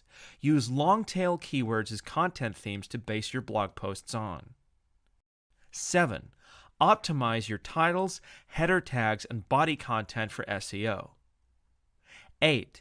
Look at your existing content's performance to gauge what your audience responds to. 9. Comment and engage with other people's blogs to generate awareness of your blog. This also builds goodwill with other bloggers and their community who may then check out your blog or share your social posts. Functionality is the tool designed to create the content formats you need. Ease of use. Some content creation tools are very intuitive, while others require specialized upskilling. Cost. Should you use free tools or paid tools? Are there budget constraints? Frequency of use. Is there a case for repeat use of the tools? Platform or device. For example, mobile workflows can be improved with mobile production tools. There are a wide variety of tools available for creating different content formats. Images. Many image creation tools are available, including iPhoto, GIMP, Canva, PicMonkey, Pixlr, and Adobe Photoshop. Infographics. For infographic creation, tools such as Piktochart, Infogram, Adobe Illustrator, and Visually are all excellent resources. Video. Video creation tools include Lumen 5, Biteable, GoPro Quick, iMovie, Boomerang, Adobe Premiere Pro, After Effects, and Final Cut Pro. Don't forget, most mobile devices have great native camera features. These can be great when you're recording a short-form video that doesn't require very high-quality footage. Many social media platforms also have built-in video editing features that you can use. eBooks and white papers. For creating ebooks and white papers, tools such as Microsoft Word, HubSpot, InDesign, and Pressbooks are ideal.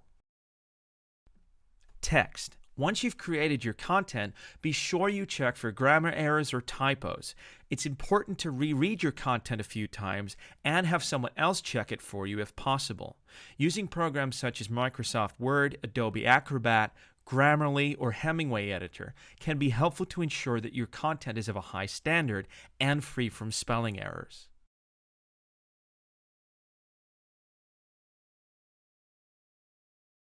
It's not always feasible or possible to create the content you need, so content curation is another option. This involves using or sharing third-party or other people's content in a fair and selective way. It's a quick, easy, low-cost and high-impact content marketing method when done correctly.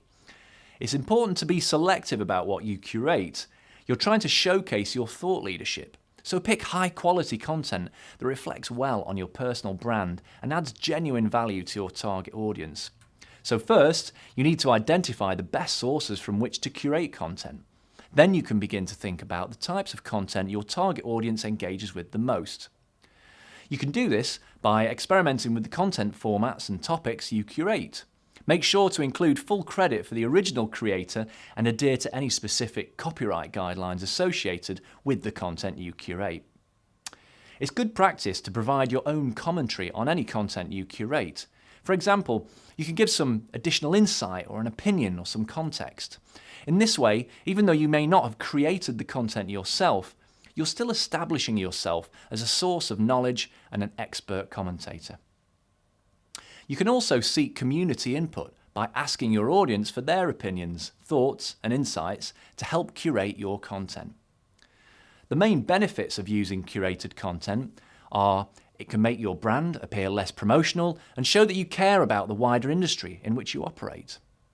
It can make your brand seem more relatable and accessible to your audience. It can generate overall goodwill because it shows that you as a business care about what is happening in the wider industry from a content perspective and what your consumers are engaging with and interested in.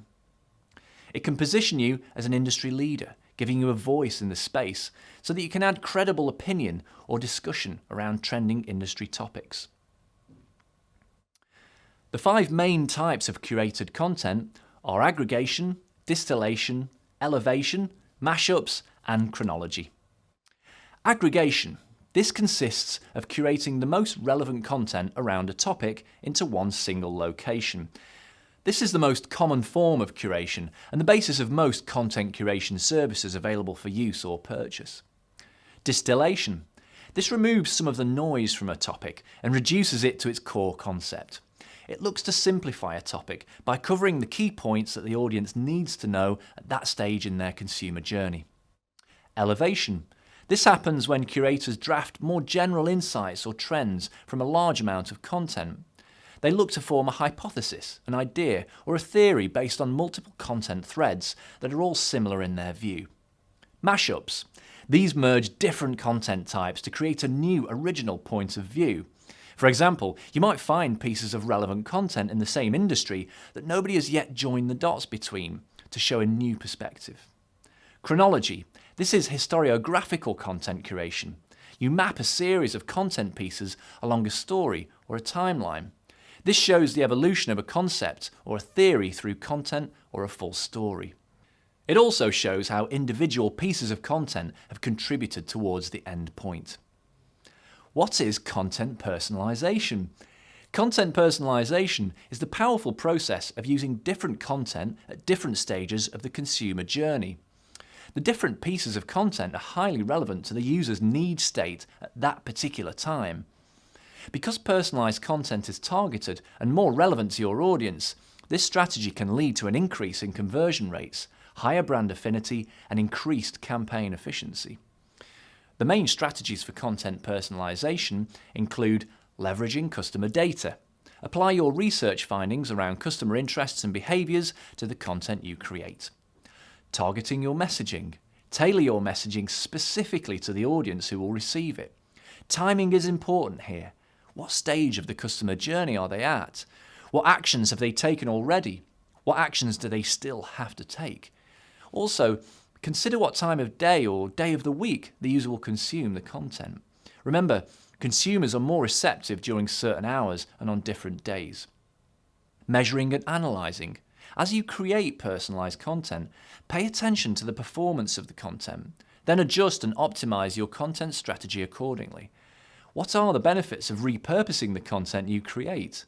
Repurposing content means adapting it or breaking it up to use for other purposes.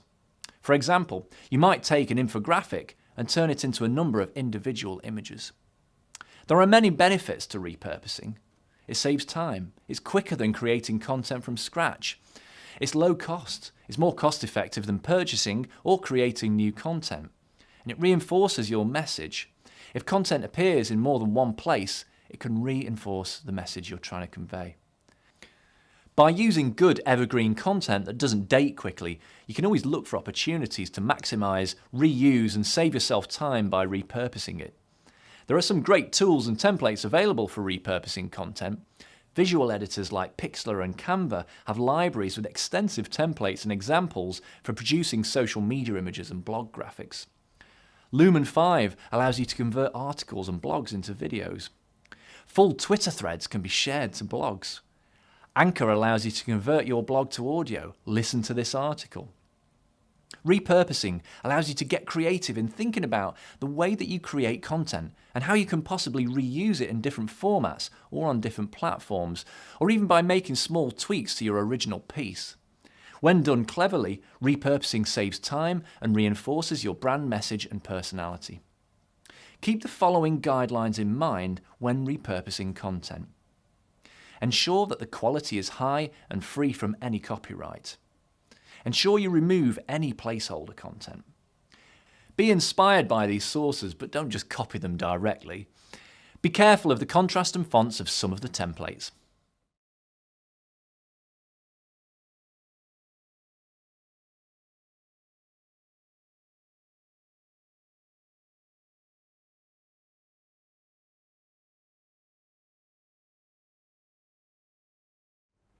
Hello, I'm Kristen Shine, a digital consultant with experience advising a range of clients across different sectors on strategic communications, developing corporate reputation, and social media implementation. By definition, social media marketing is a form of digital marketing that uses social networking platforms to increase brand and product exposure and cultivate relationships with consumers. Social media marketing has many benefits. One of the main benefits is it helps digital marketers build relationships with new and existing customers. It's also incredibly agile. This agility allows brands to leverage customer relationships and use them as real-time focus groups for new ideas and products, creating a nearly instant feedback loop. The adaptiveness of social media allows for flexibility with your creative assets and ads because of the customer feedback loop. This is where you will know very quickly whether or not your creative is resonating with the desired audience because of their interactions, comments, and feedback. Building meaningful relationships is at the core of social media marketing, so quickly adjusting creative and targeting to drive high engagement rates and relevance to your audience means that social media generally yields a higher return on investment from promotional activity. It may seem obvious, but as a social media marketer, you need to be social to the core. You need to initiate, facilitate, encourage, and participate in conversations to help connect with others and subsequently build relationships. Building relationships in your community increases brand affinity and trust, which are hugely valuable attributes of an audience or consumer set. However, in order to build these relationships, it's important to remember that social interactions should be a value exchange where all participants give a little and get a little in return. Make sure that when you participate, you are saying something that is either entertaining or useful to the people you're engaging with. It should resonate with the community or prove impactful to people in some way. What are the main responsibilities of a social media marketer?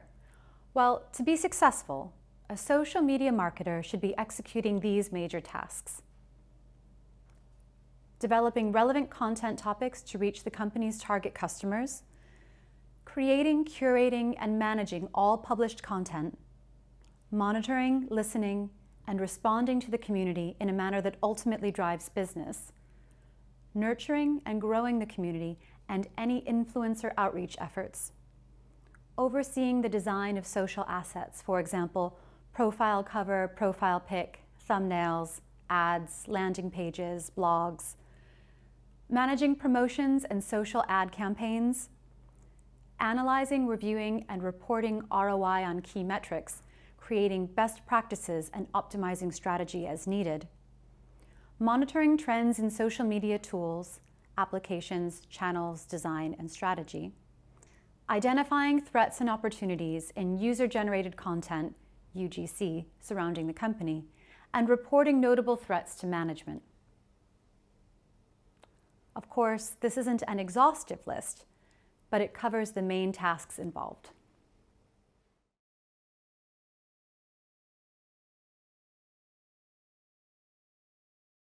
As you know, the 5 stages of the buyer's journey starts with consumer awareness, followed by interest, consideration, conversion or purchase, and finally, retention. So where does social media marketing fit into the buyer's journey? Well, social media features in all stages of the buyer's journey to some degree, but for the most part, its biggest impact is at the top of funnel areas. This is at the awareness and interest stages. This is important for marketers because knowing that social media is best suited to driving awareness and interest allows them to create the correct types of content and messaging for these stages of the buyer's journey. It ensures that budgets are allocated correctly.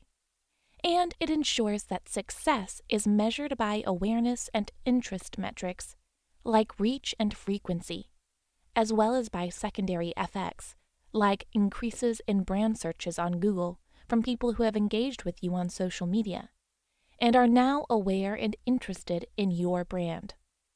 Knowing where social media sits in the overall buyer's journey allows you to understand its influence on the commercial outcomes of your multi-channel digital marketing campaigns, and to do all you can to maximize those outcomes.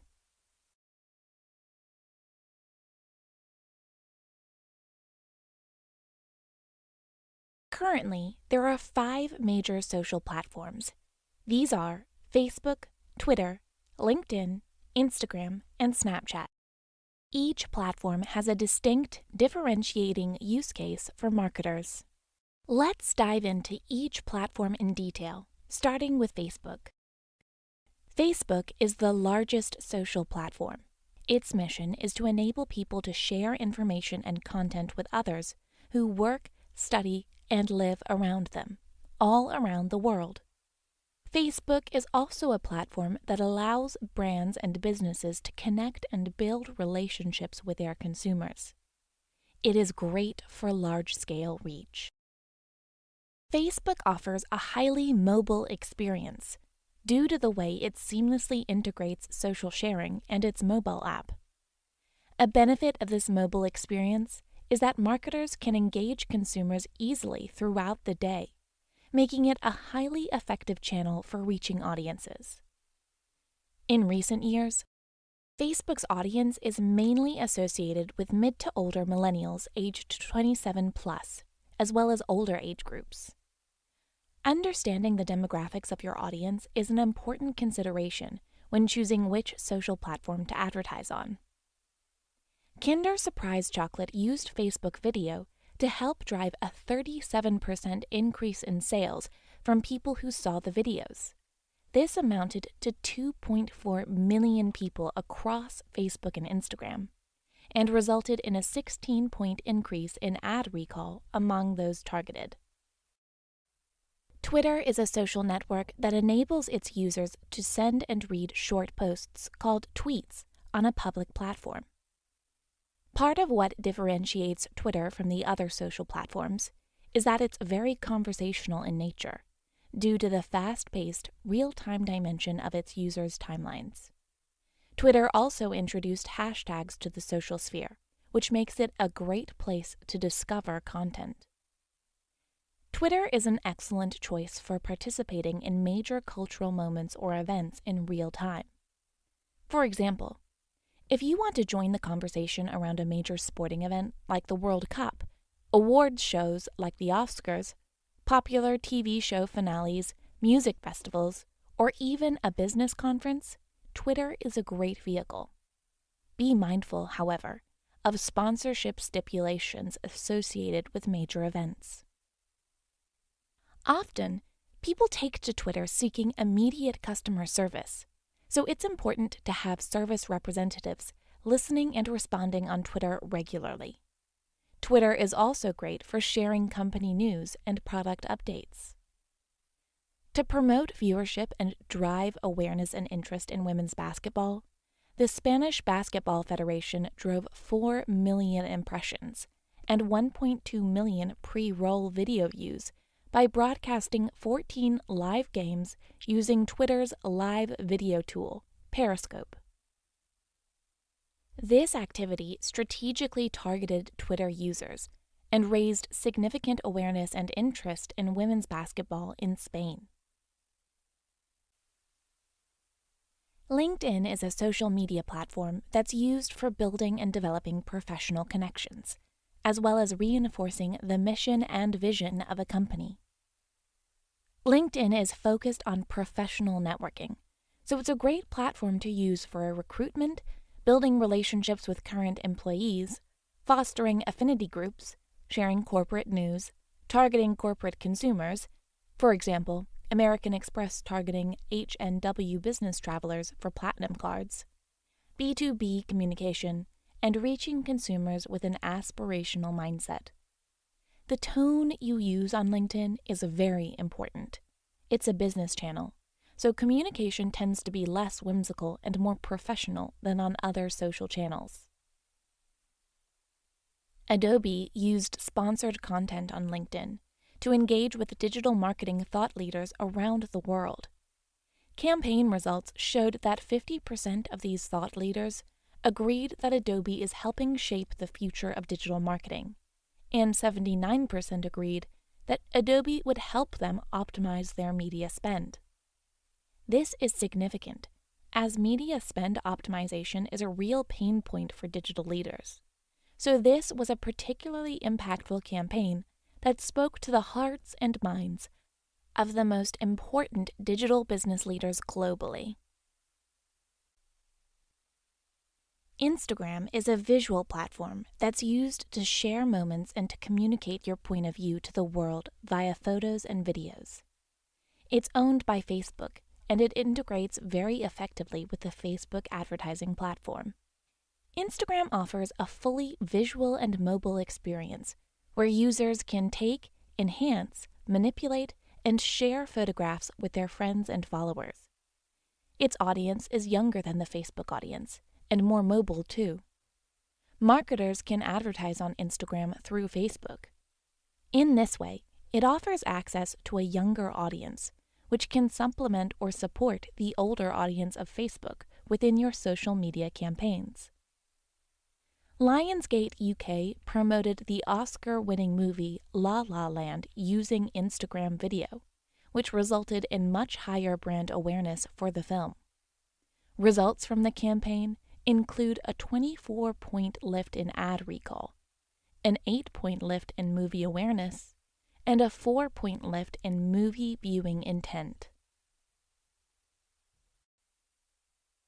Snapchat is an image and video messaging multimedia mobile app that can be used by marketers for effective, temporary storytelling, as well as for showcasing products and services. Snapchat's interface is centered on the vertical orientation of your phone screen and ephemeral or transient storytelling content. Snapchat's unique Discover channels provide brands with the ability to serve ads and collaborate with publishers like BuzzFeed, Daily Mail, The Wall Street Journal, and more. The platform made the use of augmented reality mainstream with its facial lenses. Lenses can be sponsored by brands, as well as other unique personalization and customization capabilities, like geofilters, bitmojis, and drawing tools, which strongly appeal to the much sought-after millennial audience. Snap tip. Even though Snapchat content is transient, it's possible to access your memories, which are segmented into snaps, stories, and camera rolls.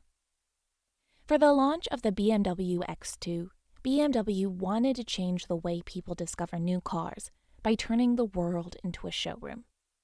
With the power of augmented reality, Snapchat and BMW created the world's first product trial lens. On average, people used the X2 lens for 54 seconds, with 25% of people sharing the lens with their friends, resulting in significant brand engagement time and reach, ultimately driving 40 million impressions over the campaign.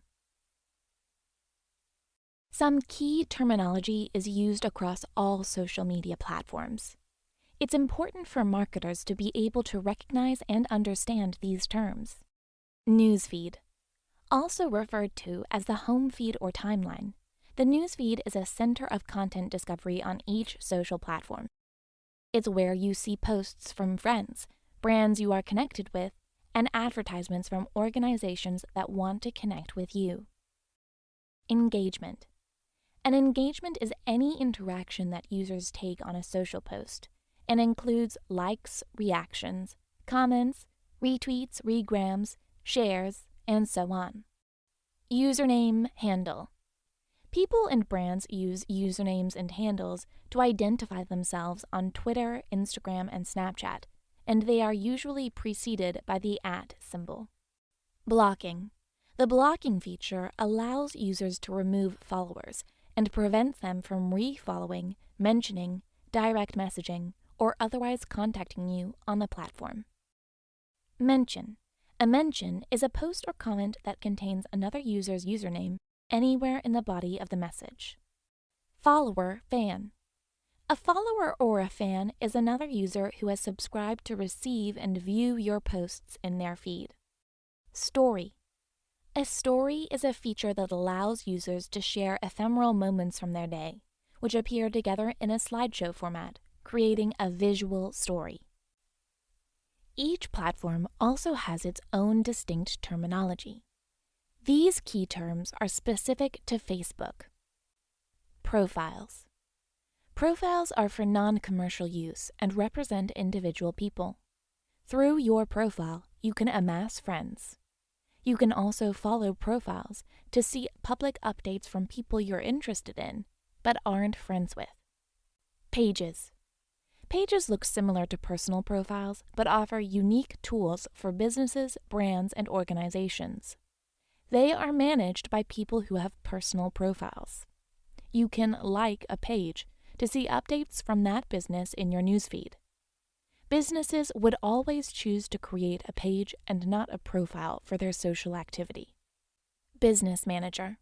Business Manager is a platform that lets businesses securely share and control access to their ad accounts, pages, and other assets on Facebook. Facebook ads. Facebook ads can be used to amplify and target content to specific audiences for a fee. 360. 360 is a panoramic, immersive, and interactive content form that gives viewers a 360-degree field of vision using their mouse, keyboard, fingers, or device. Event. An event is a calendar-based resource that can be used to notify users of an upcoming event or occasion. It can reach a large number of people in a short amount of time. Milestone. A milestone is a type of page post that lets you highlight key moments on your page's timeline. You can use milestones to share important events that tell the story of what your page is about. Live. The live feature allows people, public figures, and pages to stream and share live video with followers and friends. Messenger. Messenger is a communication tool that can be used by marketers to engage with customers via private messages. These key terms are specific to Instagram. Activity. Activity is a newsfeed-style feature that keeps users up to date on recent activity from people they are following. Search and explore. With Search and Explore, content of interest can be discovered from accounts you don't yet follow. Filter.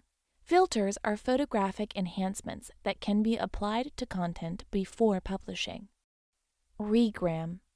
Regramming is the act of sharing another's user-generated content, also known as UGC, on your own Instagram page. Live. Live is a feature that allows users to share live video with their followers and friends on Instagram. These key terms are specific to Twitter. Tweet. A tweet is the communication unit on Twitter. It is limited to 280 characters. However, the most common length of a tweet is just 33 characters. Only about 1% of tweets hits the 280 character limit. Quote tweet. Quote tweets are retweets with additional comments added, up to current character limits, before posting. Retweet. A retweet is a tweet from another user that is shared publicly with your followers. Reply. A reply is a direct response to another user's tweet, beginning with the @ symbol, followed by their username, and then your response. Conversation replies are ranked out of interest, meaning that some replies in a conversation are not shown in chronological order. Replies are also grouped by sub-conversations to show the best content first. This is based on several factors, such as interactions and likes. TweetDeck. TweetDeck is a very useful scheduling tool and interface for viewing and managing multiple Twitter accounts and timelines or hashtag searches in one place. Moment. Moments are curated stories showcasing the very best of what's happening on Twitter. They can be customized to show the current topics that are popular or relevant to the user. Mute words. Mute words is a feature that allows users to stop receiving notifications from mentions based on specific words, phrases, usernames, emojis, or hashtags. Periscope. Periscope is a live streaming social app acquired by Twitter, which lets users broadcast and explore the world through live video and social interactions. Twitter card. A Twitter card is an enhanced version of a tweet that enables the attachment of media to tweets for the purpose of driving traffic to your website. There are 4 types of cards: the summary card with large image, the app card, and the player card. Geotagging. Geotagging is the act of stamping the location details of where a tweet was created, which enables users to search for tweets within a given area. It can be enabled or disabled. Twitter trend. A Twitter trend is a particular subject or conversation topic that is popular around the globe or in a specific area. It can be used to classify tweets on the platform and increase their visibility. These key terms are specific to LinkedIn. Connection.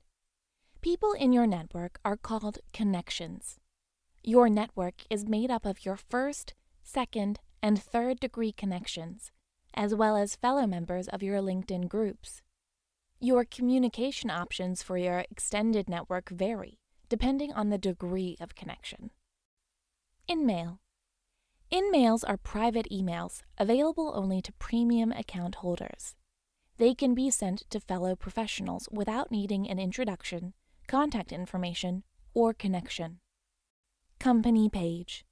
Company pages are specific pages organizations can use to post or promote content through paid campaigns.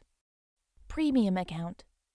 Premium accounts are paid-for subscriptions that are used for the purposes of career progression, recruitment, lead generation, gaining business insights, and learning.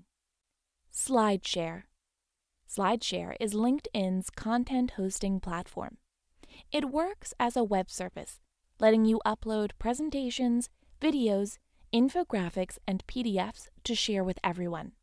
It's a very convenient way to house all of your brand's shareable content in one place. Referral. Referrals, or the Get Introduced feature, are introductions which allow a LinkedIn member to contact second and third-degree connections within their network through a mutual connection. LinkedIn Group. A LinkedIn group is a page that supports specific, topical discussions that are moderated by group owners and managers. These key terms are specific to Snapchat. Snap. A snap is an ephemeral photo or video taken within the Snapchat app that can include text, art, stickers, filters, Bitmoji, and so on, and can be displayed for a duration of up to 10 seconds. Screenshot. Screenshots use your phone's native screenshot capabilities to capture and store content from another user or brand, after which the content owner is notified. Memories. Memories are smart camera roll alternatives where you can import your snaps, search by captions or recognized objects, creatively embellish and reshare clips, and keep sensitive content for my eyes only. Our Story. Our Story is a large community narrative on Snapchat where users submit content that will be featured in the global story viewable by all users. Snaps you submit to Our Story can show up on Snap Map or in Search, grouped together with other snaps from the same location or event, or about the same topic.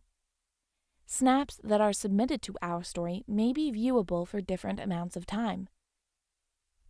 Some for only a day or two, while others can be seen for much longer. Discover. Discover is a collection of channels from top publishers who curate content daily. Lenses. Lenses are special effects that are applied in real time using face detection, allowing users to watch how their facial actions affect the lens on screen. Data filter. A data filter is information provided by your device, as well as third-party services, to deliver relevant data such as temperature, speed, battery life, time, and so on. Snap Map. On the Snap Map, you can view snaps submitted to Our Story from all across the world, including sporting events, celebrations, breaking news, and more. You and your friends can also share your locations with one another and see what's going on around you.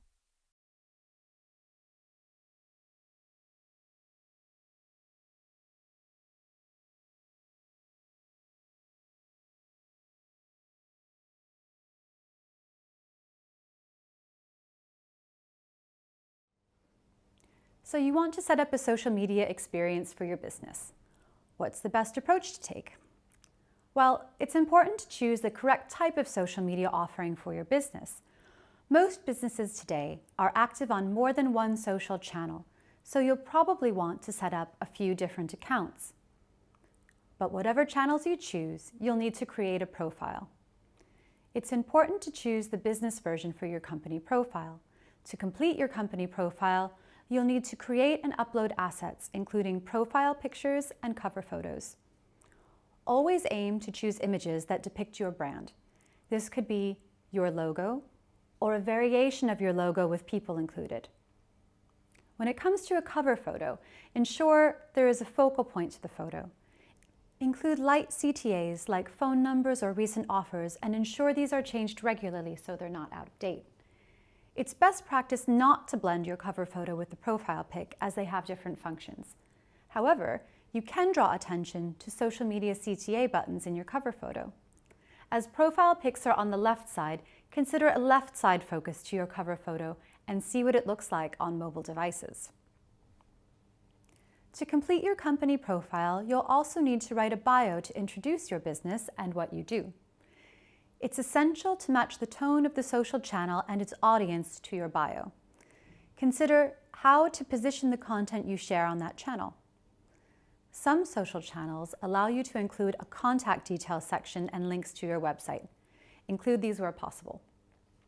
The key is to think about who you are talking to, how they like to be communicated with on this channel, and how you can engage them with your words. So take the time to fill in all of the sections with the customer in mind.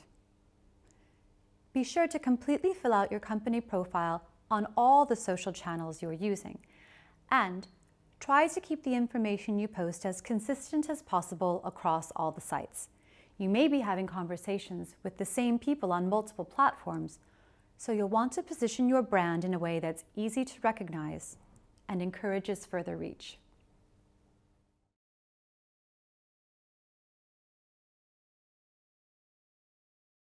Let's look at how you can set up a business page on Facebook. Well, there are two ways to do this. The first is to create a standalone page from your Facebook profile. However, this is quite basic and has limited functionality. The second is to create a free Business Manager account and create or import client pages to that account. Facebook Business Manager allows you to post content and create ad campaigns, and is the most efficient way to manage your Facebook presence for business. To create a Business Manager account, follow these steps. 1. Log into Facebook or create a new profile. 2. Visit https://business.facebook.com and choose to create an account. 3. Enter your details. 4. Go to Business Settings. 5. Click the Pages tab. 6. Click Accounts and click Pages. 7. On the right-hand side of the page, click Add New Pages. 8. Select Create a New Page. 9.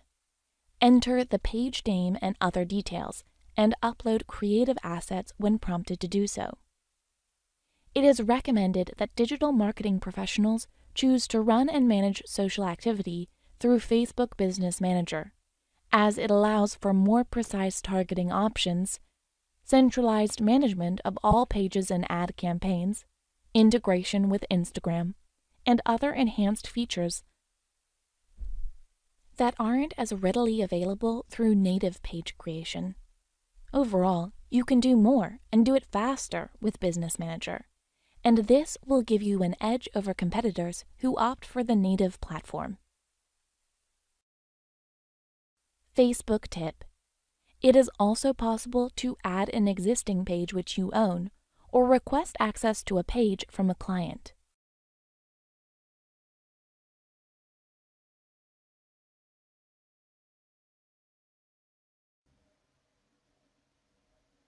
You're all very welcome to our screencast on how to set up a Facebook Business Manager and manage all of your clients' business pages and ad accounts through one space. So we go to business.facebook.com and it brings us to this screen here. We're going to begin by creating an account, and we use our email address to begin. Let's just click on the Create Account button, and that brings us here, and we must log in to continue. So we can use our personal email address if we have a Facebook account, or we have to sign up for one if we haven't got one already. So when we're logged in, we can see all of the pages that we manage and all of the accounts that we run ads through. Now, you may not have any pages that you manage it yourself there or any ads account created. So let's look at setting that up. We do this in the Business Manager settings. And in the settings area, we can see all the details about the pages and partners we use to manage our pages and our ad accounts.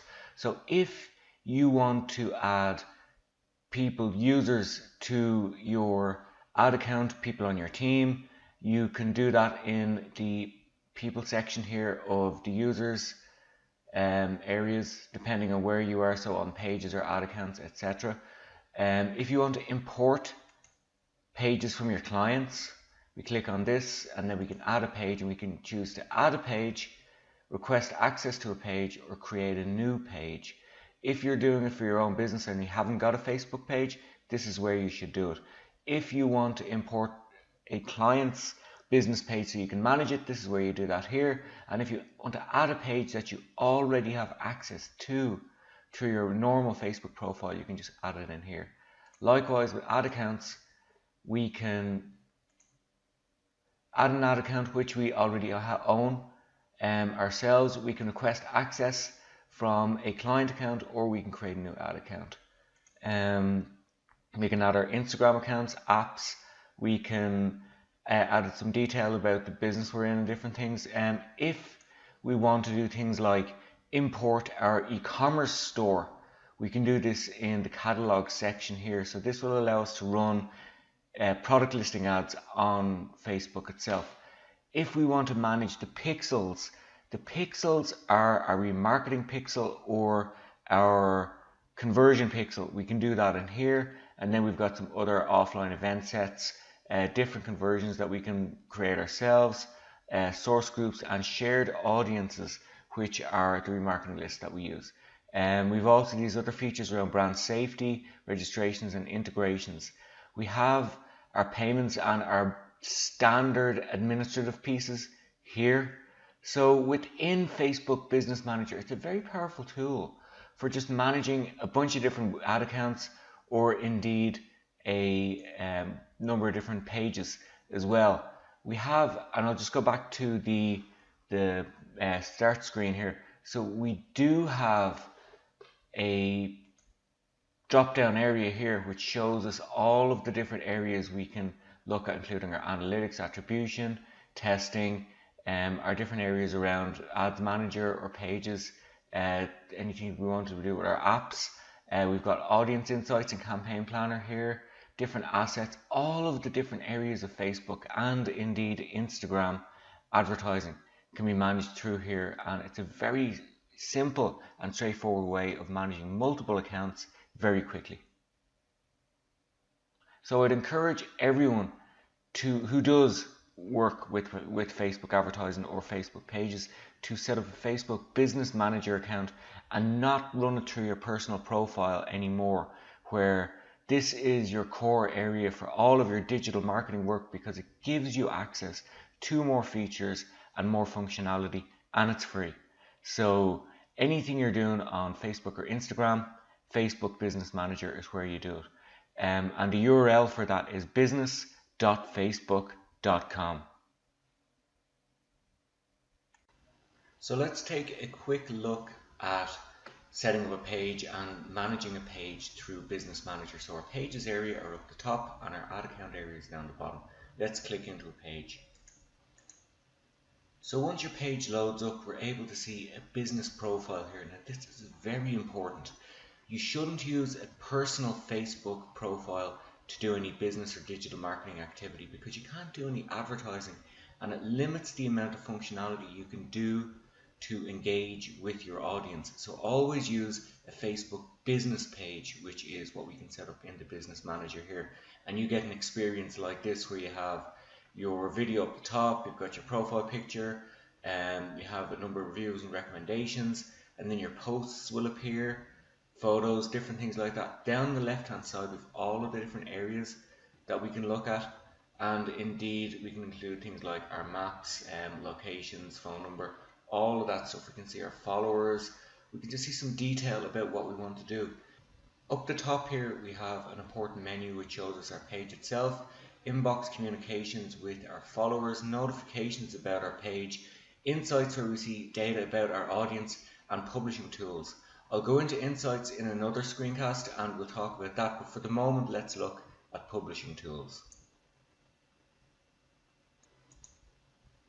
And within publishing tools we can see our posts, we can see different actions and reach around them. We have a left hand menu here which shows us different details about our posts themselves, about the videos, about the tools we use, jobs, content around brands, leads, ads, forms is quite important.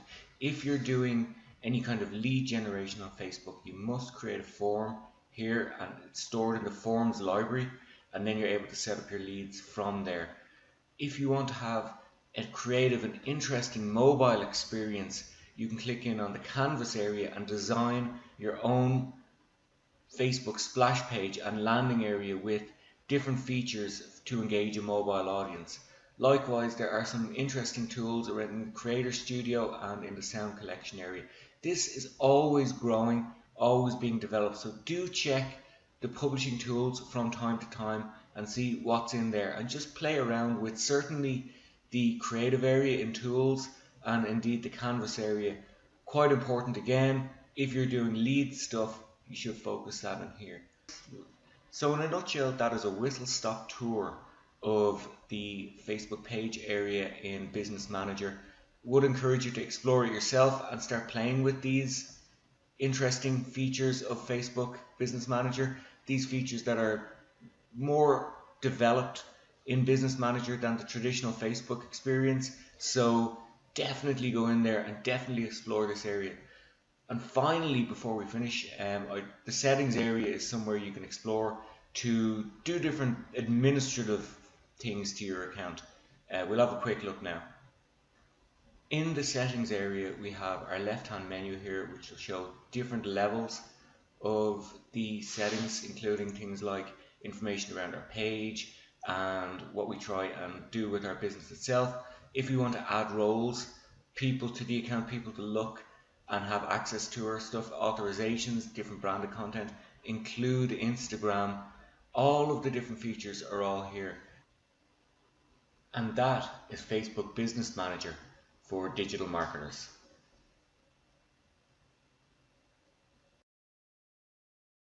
How can you set up a Twitter account for a business? Well, you simply sign up for a new profile on twitter.com, enter your details, and set your password, and add a cover photo, bio, and so on. On the surface, there is no difference between a Twitter account used for business and standard Twitter accounts. With Twitter, you can sign up for an account and simply use it for business.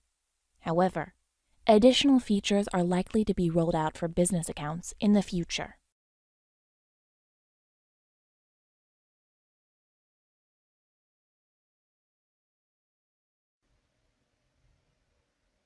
Unlike many of the other social media experiences, Twitter doesn't have a separate business experience, so you simply set up for a standard Twitter account for your business and tweet from there. Let's begin with that and sign up. We begin by creating our account and entering our phone number or our email address instead if we don't want to use our phone number. So let's continue, and then we can connect with people we know or choose our options here if we so please and sign up. Once we have our account set up, we can add our profile picture and the different assets to our Twitter experience and take it from there. And once we've uploaded our profile picture, we can tweet and just say something here. Add our hashtag and tweet.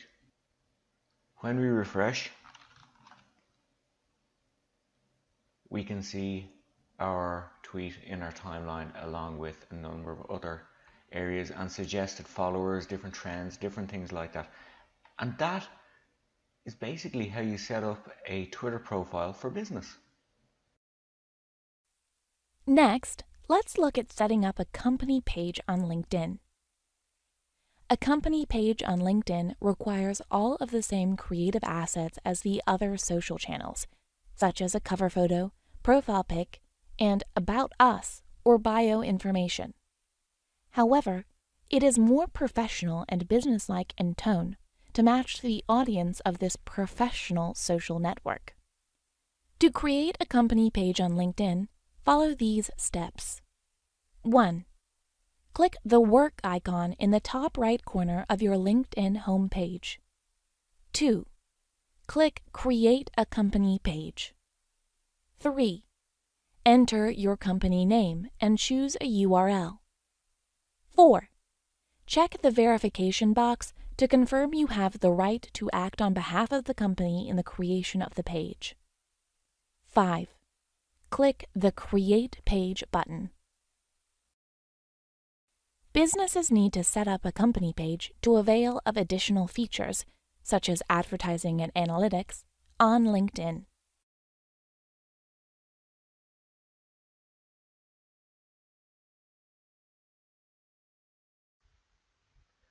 Let's take some time to look at setting up a LinkedIn business experience. So within the LinkedIn profile area, we go up to our work tab and we're then presented with our work menu over on the right hand side. So for our business experience, we need to create a company page, and we click this button here and that brings us to our company setup area. And from there we can guide ourselves through the process of building a company page.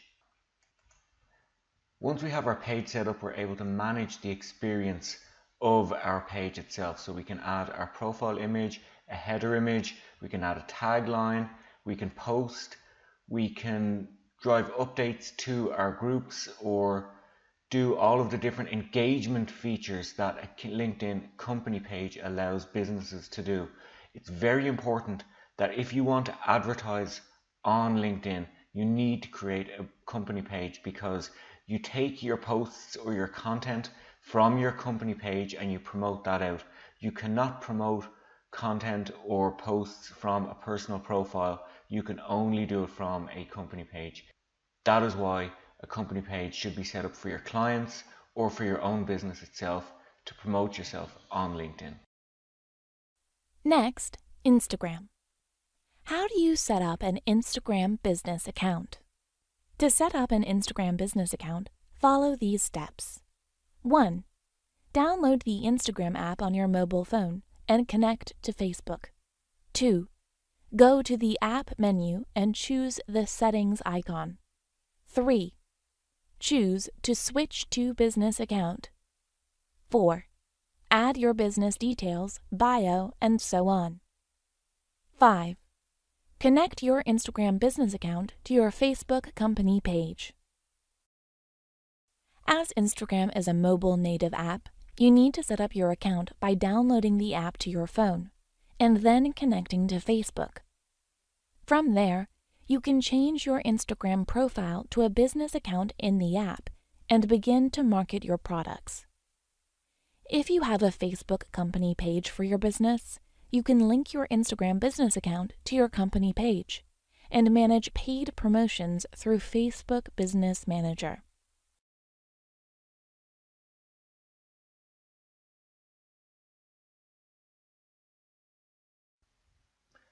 While Instagram is predominantly a mobile native experience, we can set up an Instagram account using the desktop experience for business. So it's on Instagram.com and we can just sign up or sign in here.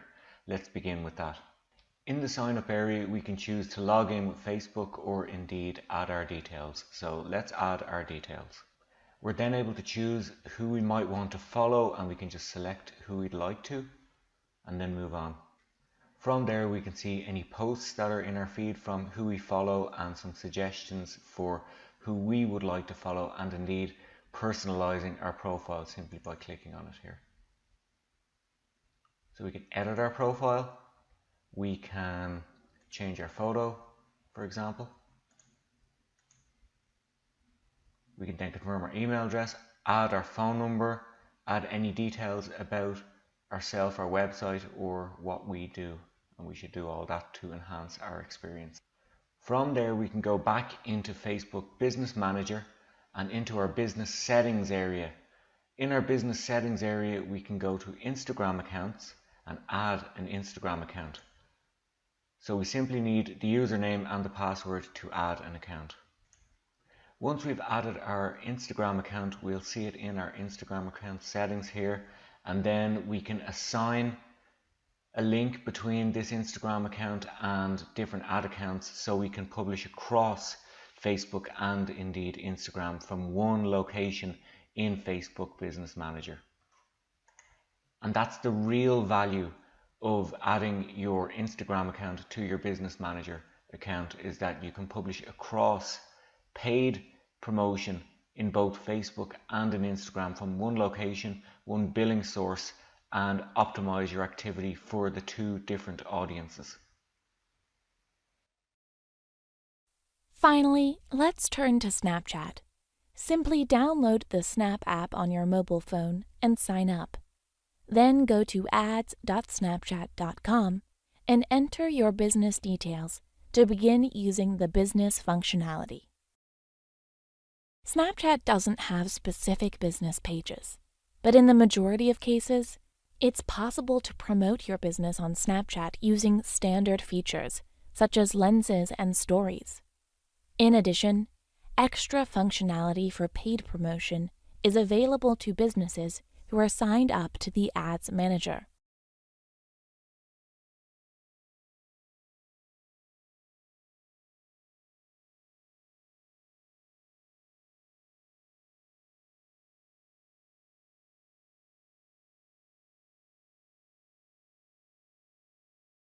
So search engine algorithms. What is a search engine algorithm? Well, as Google puts it, it's an algorithm. Well, an algorithm is a computer program that looks for clues to give the searcher back exactly what they want. And if we think about it, really search engines are actually looking at hundreds, if not thousands, and sometimes millions of results, and they need to find out what the most useful results are for the user. When we think about a search engine algorithm, to start with, we'll just think about Google. And Google has a name for its overall algorithm. It's called Hummingbird. And within Hummingbird, it has sub-algorithms. So one of the first sub-algorithms that Google had was called PageRank. And PageRank really is to do with how reputable a page is. So if one page links to another page, it will pass some reputation, and we call that PageRank. So another sub-algorithm is Panda, and Panda's job really is to work out what content is good quality and what content is weak or bad quality. We'll talk a little bit more about Panda as we go through today's module. Penguin, kind of the opposite to Panda. Rather than looking for bad content, it's looking for bad backlinks. So when you build links to your website, we call that a backlink. And Penguin's job is to try and detect which ones are good and which ones are fake. And again, we'll talk more about Penguin as we go through this module. And lastly, and the most recent out of the sub-algorithms that we can see here, is one called RankBrain.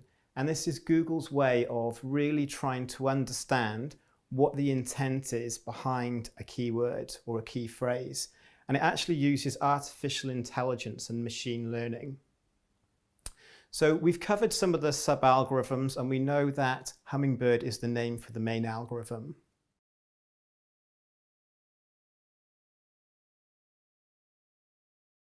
Okay, so we're now going to look at the core principles for SEO.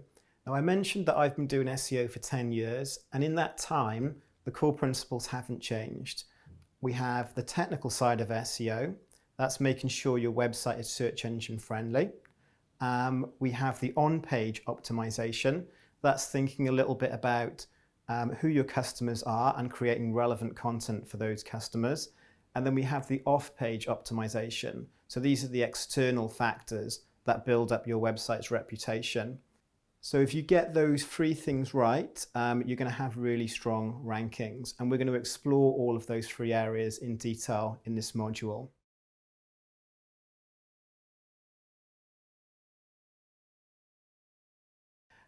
So let's just have a look at Google's official top 3 ranking factors. Now, this isn't something that Google normally reveals, its ranking factors. It does it occasionally, but we do know that the top 3 ranking factors are links, content, and RankBrain.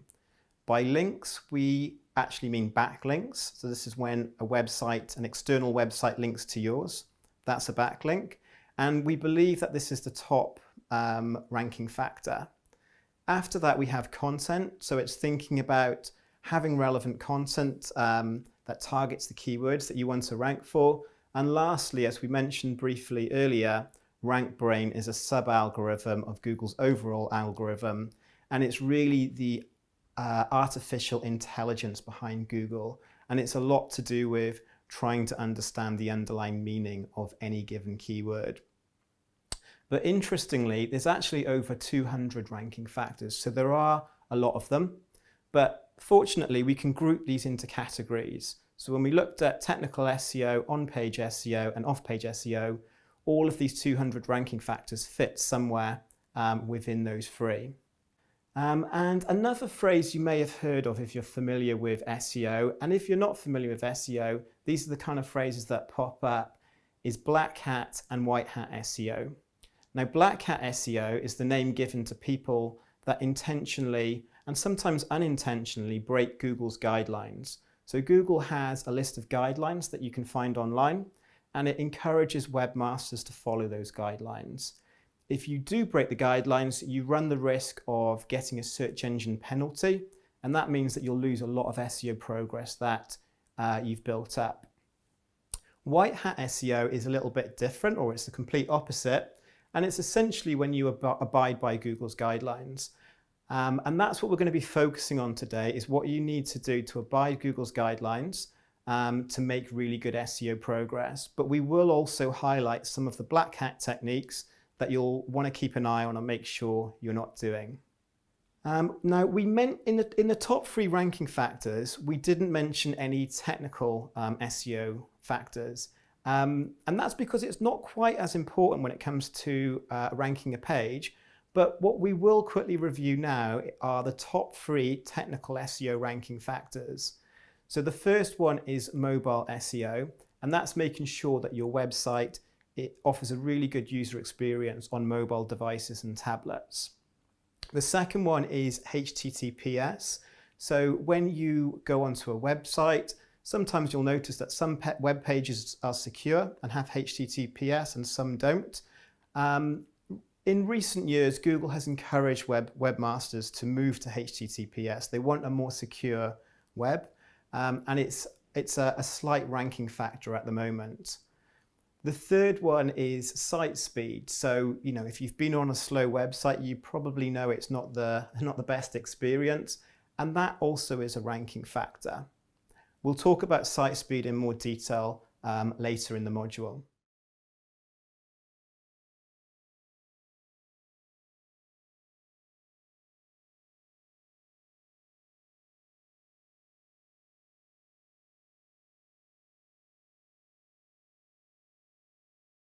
Okay, so for types of SEO objectives, we'll first review the importance of setting SEO objectives.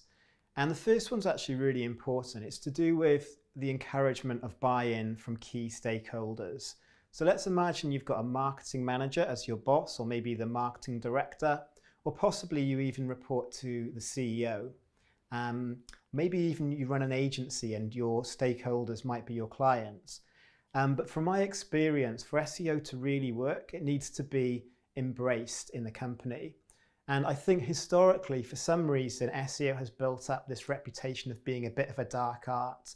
And for those that don't really understand SEO truly, people do think of it that way. It's this black box where magic happens, and sometimes it works and sometimes it doesn't work.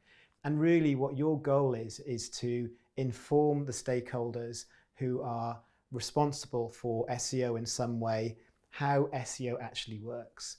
And what I would advise maybe doing is, after you've done this course, is actually just to summarize how SEO works and maybe even present it to someone. It could be a friend, it could actually be one of the stakeholders in the business. The second reason why SEO objective is important is they really help formulate your SEO strategy. So if you don't know where you're heading, it's very difficult to actually get to that place. And if you think about it, when you go into a car and you want to go on a long journey, you might use some sat nav to tell you how to get to that destination. But if you can't put in the destination that you want to get to, you're going to find it very difficult to get there. And it's similar with SEO. We need to set objectives so we can be clear where we want to get to and we can actually move in that direction. The third one is they ensure they ensure objectives are met. So there's an old saying, what gets measured gets managed, and I find that really is true. So while it can feel like a laborious task to set objectives, it really will help you with your SEO progress. So what types of things should you measure? Well, keywords are important. So we can set objectives for keywords, and we're going to look at how you do keyword research, and we'll talk about how you can measure keyword rankings as well. But essentially what you might find is that you've got a target list of keywords. Maybe it's 50 keywords, could be a lot more, but let's say it's 50 keywords and you want to set objectives around how well you're doing for those keywords. It might be traffic related. So when you get website traffic to your website, you'll want to see how well you're doing for organic search or SEO. Maybe it's market share related. So when you do your keyword research, you'll actually get an idea of what search volumes are actually happening for keywords.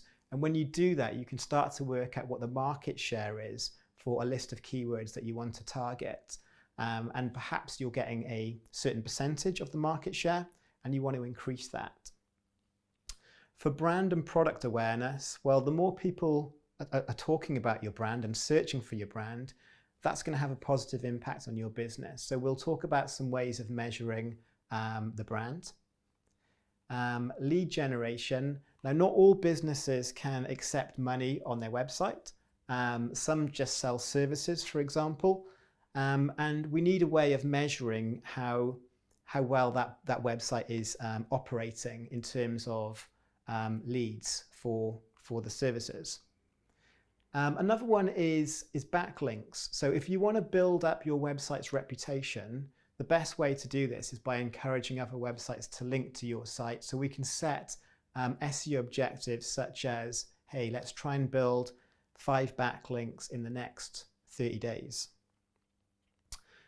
We can also set objectives around e-commerce. So if you're familiar with Google Analytics, with a little bit of tweaking in the code on your website, you can actually set up tracking of e-commerce, and we can set objectives around that as well.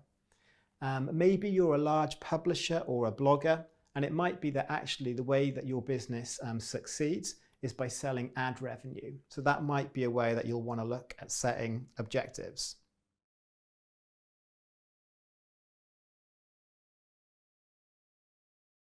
As with setting any goal or objective, especially marketing ones, it helps if they follow the SMART methodology. This means your objectives are specific. They must clearly describe what it is you set out to achieve. Measurable. They should have clear metrics that can be measured before and after an objective is met. Achievable. They should be realistic for your business to achieve by a certain time. Relevant. They should relate to the overall business or individual objectives. Timed. They should have a target date for completion to encourage action to be taken to complete the objective. The most common SEO objectives involve the measurement of keywords, traffic, and conversions or sales. Here are some examples of SEO objectives that can be used as a guide to setting relevant objectives for your own business or website. Move 50% of our top 20 keywords onto the first page of Google within 9 months. This objective focuses on keyword ranking. Improve our year-on-year organic traffic by 20% in Quarter 3 and 25% in Quarter 4. This objective focuses on increasing organic website traffic. Grow our SEO market share from 3% to 5% in the next financial year. This objective focuses on growing market share. Build 12 relevant backlinks from recognized industry websites within 12 months.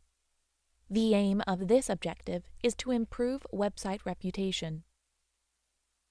Generate 15% more request a brochure leads from organic search within 3 months. If you don't sell anything on your website, an objective like this focuses on increasing leads, which may convert to sales. The focus of your objectives will vary depending on whether your business is transactional or informational. If your business is transactional and you have an e-commerce element, you'll want to set your objectives around tracking sales and lead conversions. However, if you're a non-e-commerce commercial site, you'll want to focus on lead generations. If your business is informational, you are more likely to set objectives focusing on brand awareness or website traffic.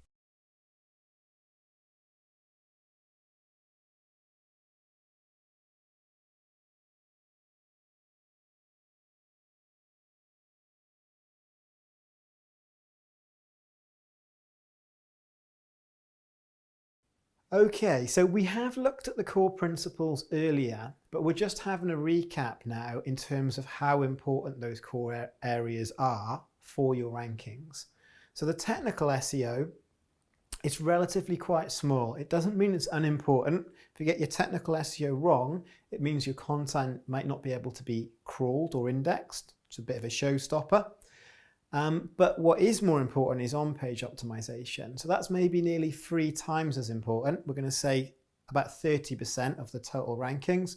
And then the last bit is off-page optimization. So these are external factors that are affecting your website's reputation, largely driven by backlinks. So let's think about a landing page that you want to rank and do well on a search engine. Now we know that the technical SEO is quite small and we can see the relative size of relevancy, but in order to build up your off-page SEO, then we need to build up the authority of that landing page. Now in the world of Google, we sometimes use the phrase PageRank, and that is building up a page's reputation. So it could be an internal link or an external link will build up a website's PageRank or a web page's PageRank. But in terms of using metrics to help us understand this, we can actually use some metrics that Moz make available for free. One of the metrics is called page authority. So when we look at a specific landing page, let's say a knee pain landing page, then we'll need that page not only to be relevant, but it will need to be authoritative and reputable. And at a page level, we can use page authority, which is a percentage of between 0 and 100 of how reputable that page is. And the way we can improve that page authority is either by increasing internal links to that page within reason, or we can actually generate external links or backlinks, which will help with the page authority. Also, depending on the actual domain that landing page is on, that will have an impact as well. And that domain's authority is called domain authority. Now, primarily, this is a backlink analysis tool, which we will look at in more detail shortly. But when you enter in a URL, it will tell you the domain authority and it will tell you the page authority. And this is quite important, as we will we'll talk in a bit more detail now. So we want a page to rank well on Google, but we want to kind of figure out how competitive that key phrase is that we'll be targeting and whether we actually stand a chance of ranking for that phrase. There are a lot of tools that provide keyword difficulty metrics. We've got SEMrush, we've got Moz, we've got KW Finder, we've got Ahrefs. But we're going to focus firstly, or we're going to focus on Moz's metric. And this is part of Mozbar, and you can actually find it in Moz as well. The keyword difficulty part is a paid subscription of Moz. So I've typed in sprained ankle, and I can see the keyword difficulty is 61%. Doesn't sound that high. The higher, the more difficult, but it actually is very high. And you'll get a feel for this when you use the tool yourselves. Something over 50% keyword difficulty is pretty high. You need an authoritative site to rank for it. On Marker 2, we can actually see in the search results what the page authority is for the pages that are ranking, and we can also see what the domain authority is for the actual domain of the landing page. And what you kind of want to do is to say, hey, okay, sprained ankle, it's a 61% keyword difficulty, and I can see that, on average, I'm going to probably need as a minimum 34% as my page authority, and it looks like in some cases it can be as much as 63%. So you'll get a feel for what keywords are perhaps within your reach. Now you may ask the question, why is a website with a lower page authority outranking a website with a higher page authority? And the reason for that is these are just Moz's metrics. So these are their estimations of how reputable a page and a domain is. Google will have their own, and it's more sophisticated. And also, when you rank a page, it's not just about the authority. As we know, there are other factors like RankBrain, keyword targeting as well. So when we are evaluating a keyword, by going too competitive or too generic, what can happen is you can have a real lack of SEO momentum, and that will decrease motivation. And I would probably say that's the number one reason that people give up, is they just lack momentum and they lack motivation. So by getting just some small wins early on, it can really help getting that motivation and getting that momentum. Also, if you are targeting keywords that are just too competitive, you're probably gonna not get as many sales or as many leads, which isn't good.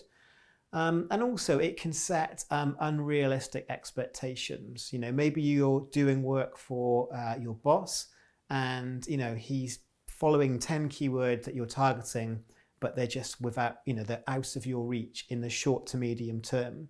So remember, we're thinking about keywords that we can rank for maybe in the next 3 to 6 months. In terms of low-hanging fruit and still thinking about keyword evaluation, remember earlier we looked at twin size blow-up mattress. That looked like an easier keyword to rank for than twin size air mattress. In Google Search Console, in Search Analytics, we could see what keywords we were already ranking for. So that's a good place to start in terms of low-hanging fruit. And also we've used tools now to show how competitive keywords are. So you might like to check that out.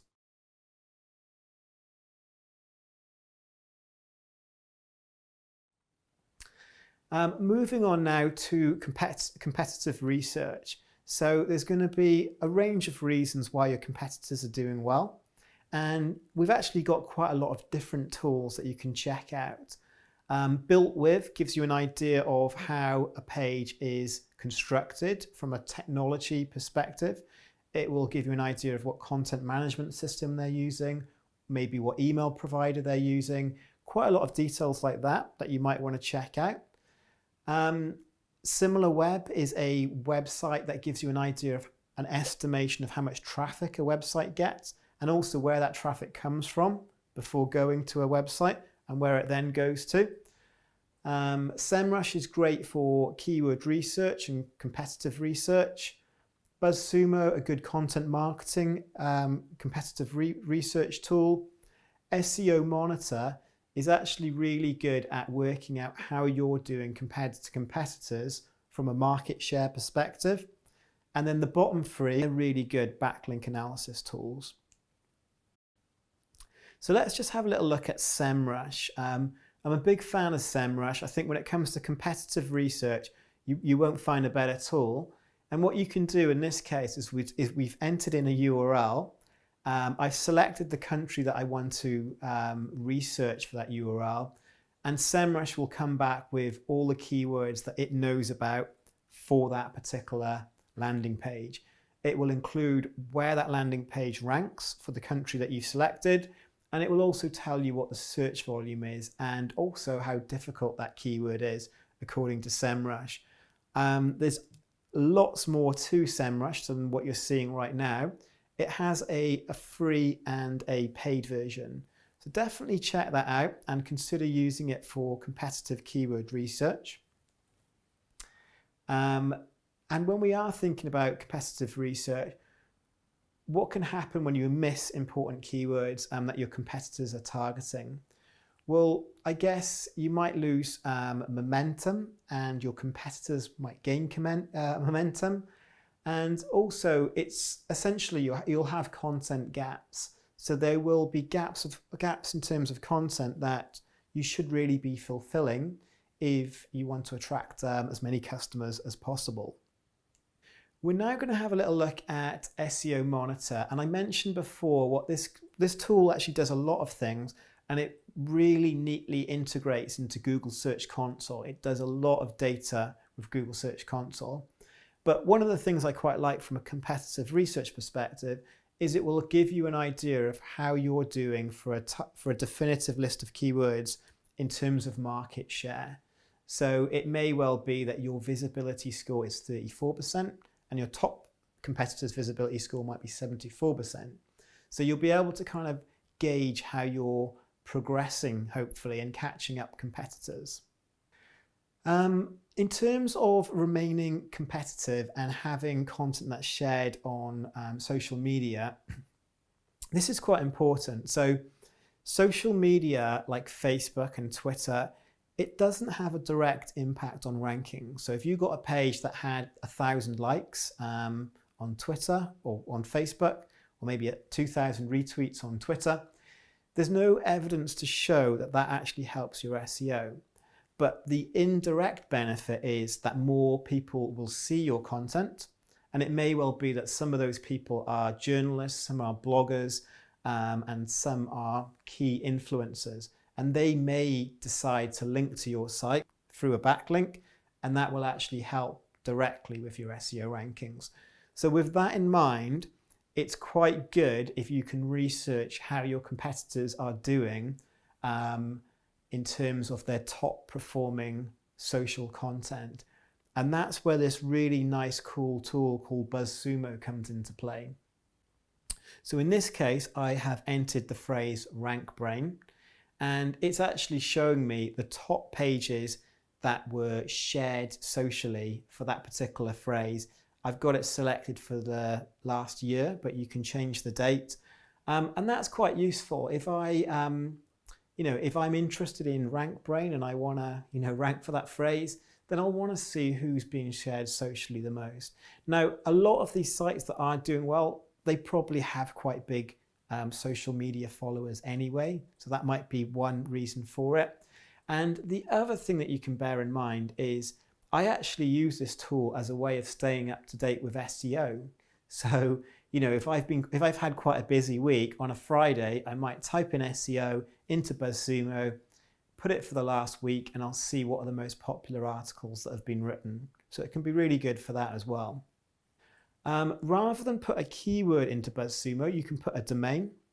And what this is showing me for moz.com, I can see that in the last year, the most shared content over the last 12 months is 3 unusual hacks to dramatically up your LinkedIn game.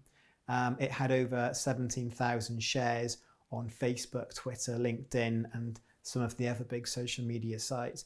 So from a content marketing perspective, this is a great tool.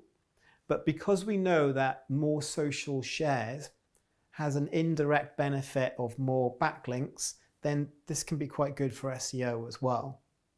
So we're now looking at how you actually see where your competitors are getting their backlinks from. Now, bearing in mind, backlinks is the #1 ranking factor for SEO. This is quite important. So I have entered in a URL, and what the tool is doing is it is actually listing all the websites that have linked to the URL that I've entered. So in this case, I think I had entered in moz.com, and I can see their top backlinks. And they're actually ordered by page authority. So I'm getting the most authoritative pages listing first.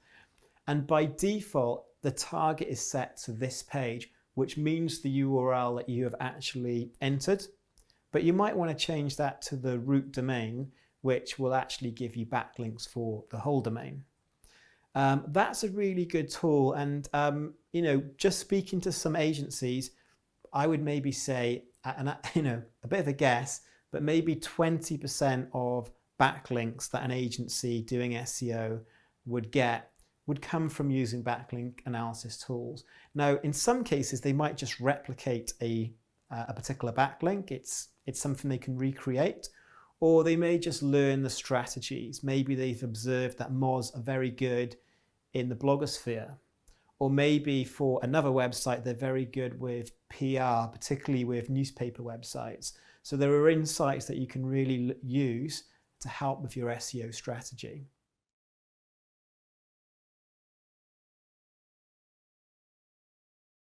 Okay, so we're looking at SEO tracking, and Peter Drucker, who's quite a well-famous marketeer, he says you can't manage what you can't measure, and I would definitely agree with that. And I think there's an old saying that says, a marketer says, I know 50% of my marketing is working, I just don't know what 50% it is.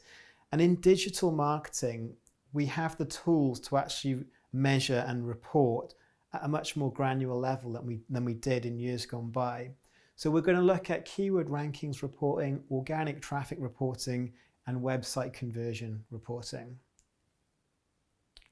So in terms of keyword tracking and tracking your keywords, what you'll probably want to do is, once you've researched all your landing pages and you know all the keywords that you want to target, it's good to have a definitive list of keywords. Now, for a small site, this could be 50 keywords. For a bigger site, it could be 200 or more keywords that you want to track on a regular basis.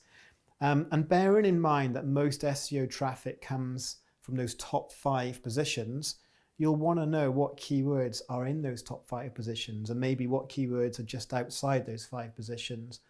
And it can give you an idea of learning what tactics are working and what tactics aren't working if you're measuring your keyword rankings. And above all, I think it's really important to help with your motivation, because if you're starting from scratch, maybe your average keyword ranking might be 100th, and it's very likely that you're not going to be getting any traffic. But if periodically, every month or every 2 months, you're jumping from, say, 100th to 90th to 70th, that's great progress. It's probably not having an impact on your traffic and conversions, but it's helping you stay motivated, and hopefully that trend will continue and you'll get to the first page of Google or another search engine and you'll start getting the traffic that you're after. In terms of keyword tracking tools, there are literally hundreds of them. I'm just highlighting some of the ones that I've used myself.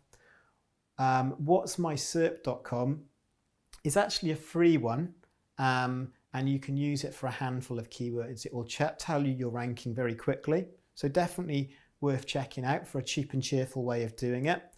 But I think you probably will want a premium option when you're at the stage of professionally doing SEO for a website, and you might like to check out some of the ones we have here. Yeah, just as an example, we're going to look at ProRank Tracker. So it's quite well priced and it has a lot of features. It allows you to categorize keywords. It reports on search volumes, both locally and globally. And it's kind of got all the core features that you'll probably want to use. So you might want to check that one out. In terms of tracking organic traffic, so organic traffic essentially is SEO traffic, and it really will help provide with a measure of return on investment. It will sometimes help pinpoint an uplift or a decline. Maybe you see a decline in your traffic at the beginning of, let's say, June, and you might tie that in with a search engine algorithm update. And again, it helps you stay motivated if you can see your traffic and you are making progress. Now, we are going to cover Google Analytics in more detail in a later module, but we're just going to highlight some of the higher level stuff that are important for SEO. The first thing is we're going to want to see what our SEO traffic is. So we can do this by just adding a segment. So if I add a segment and then I select a predefined segment, organic traffic, then what that does is it actually reports the organic traffic, and I can compare that against the total traffic. Really simple, really easy to do, but it's just something that you need to know. The next one, which is perhaps the most important one, is tracking website conversions. So this really does have a direct impact on how well the business performs. So maybe in terms of sales or maybe in terms of leads. So it's very good for return on investment. And if you can prove that your SEO is generating sales, it probably means that you can invest more SEO budget for your company. Now, that might help you with future salaries, or it might just mean that you've got more resources to pay for SEO tools or more resources to pay for content.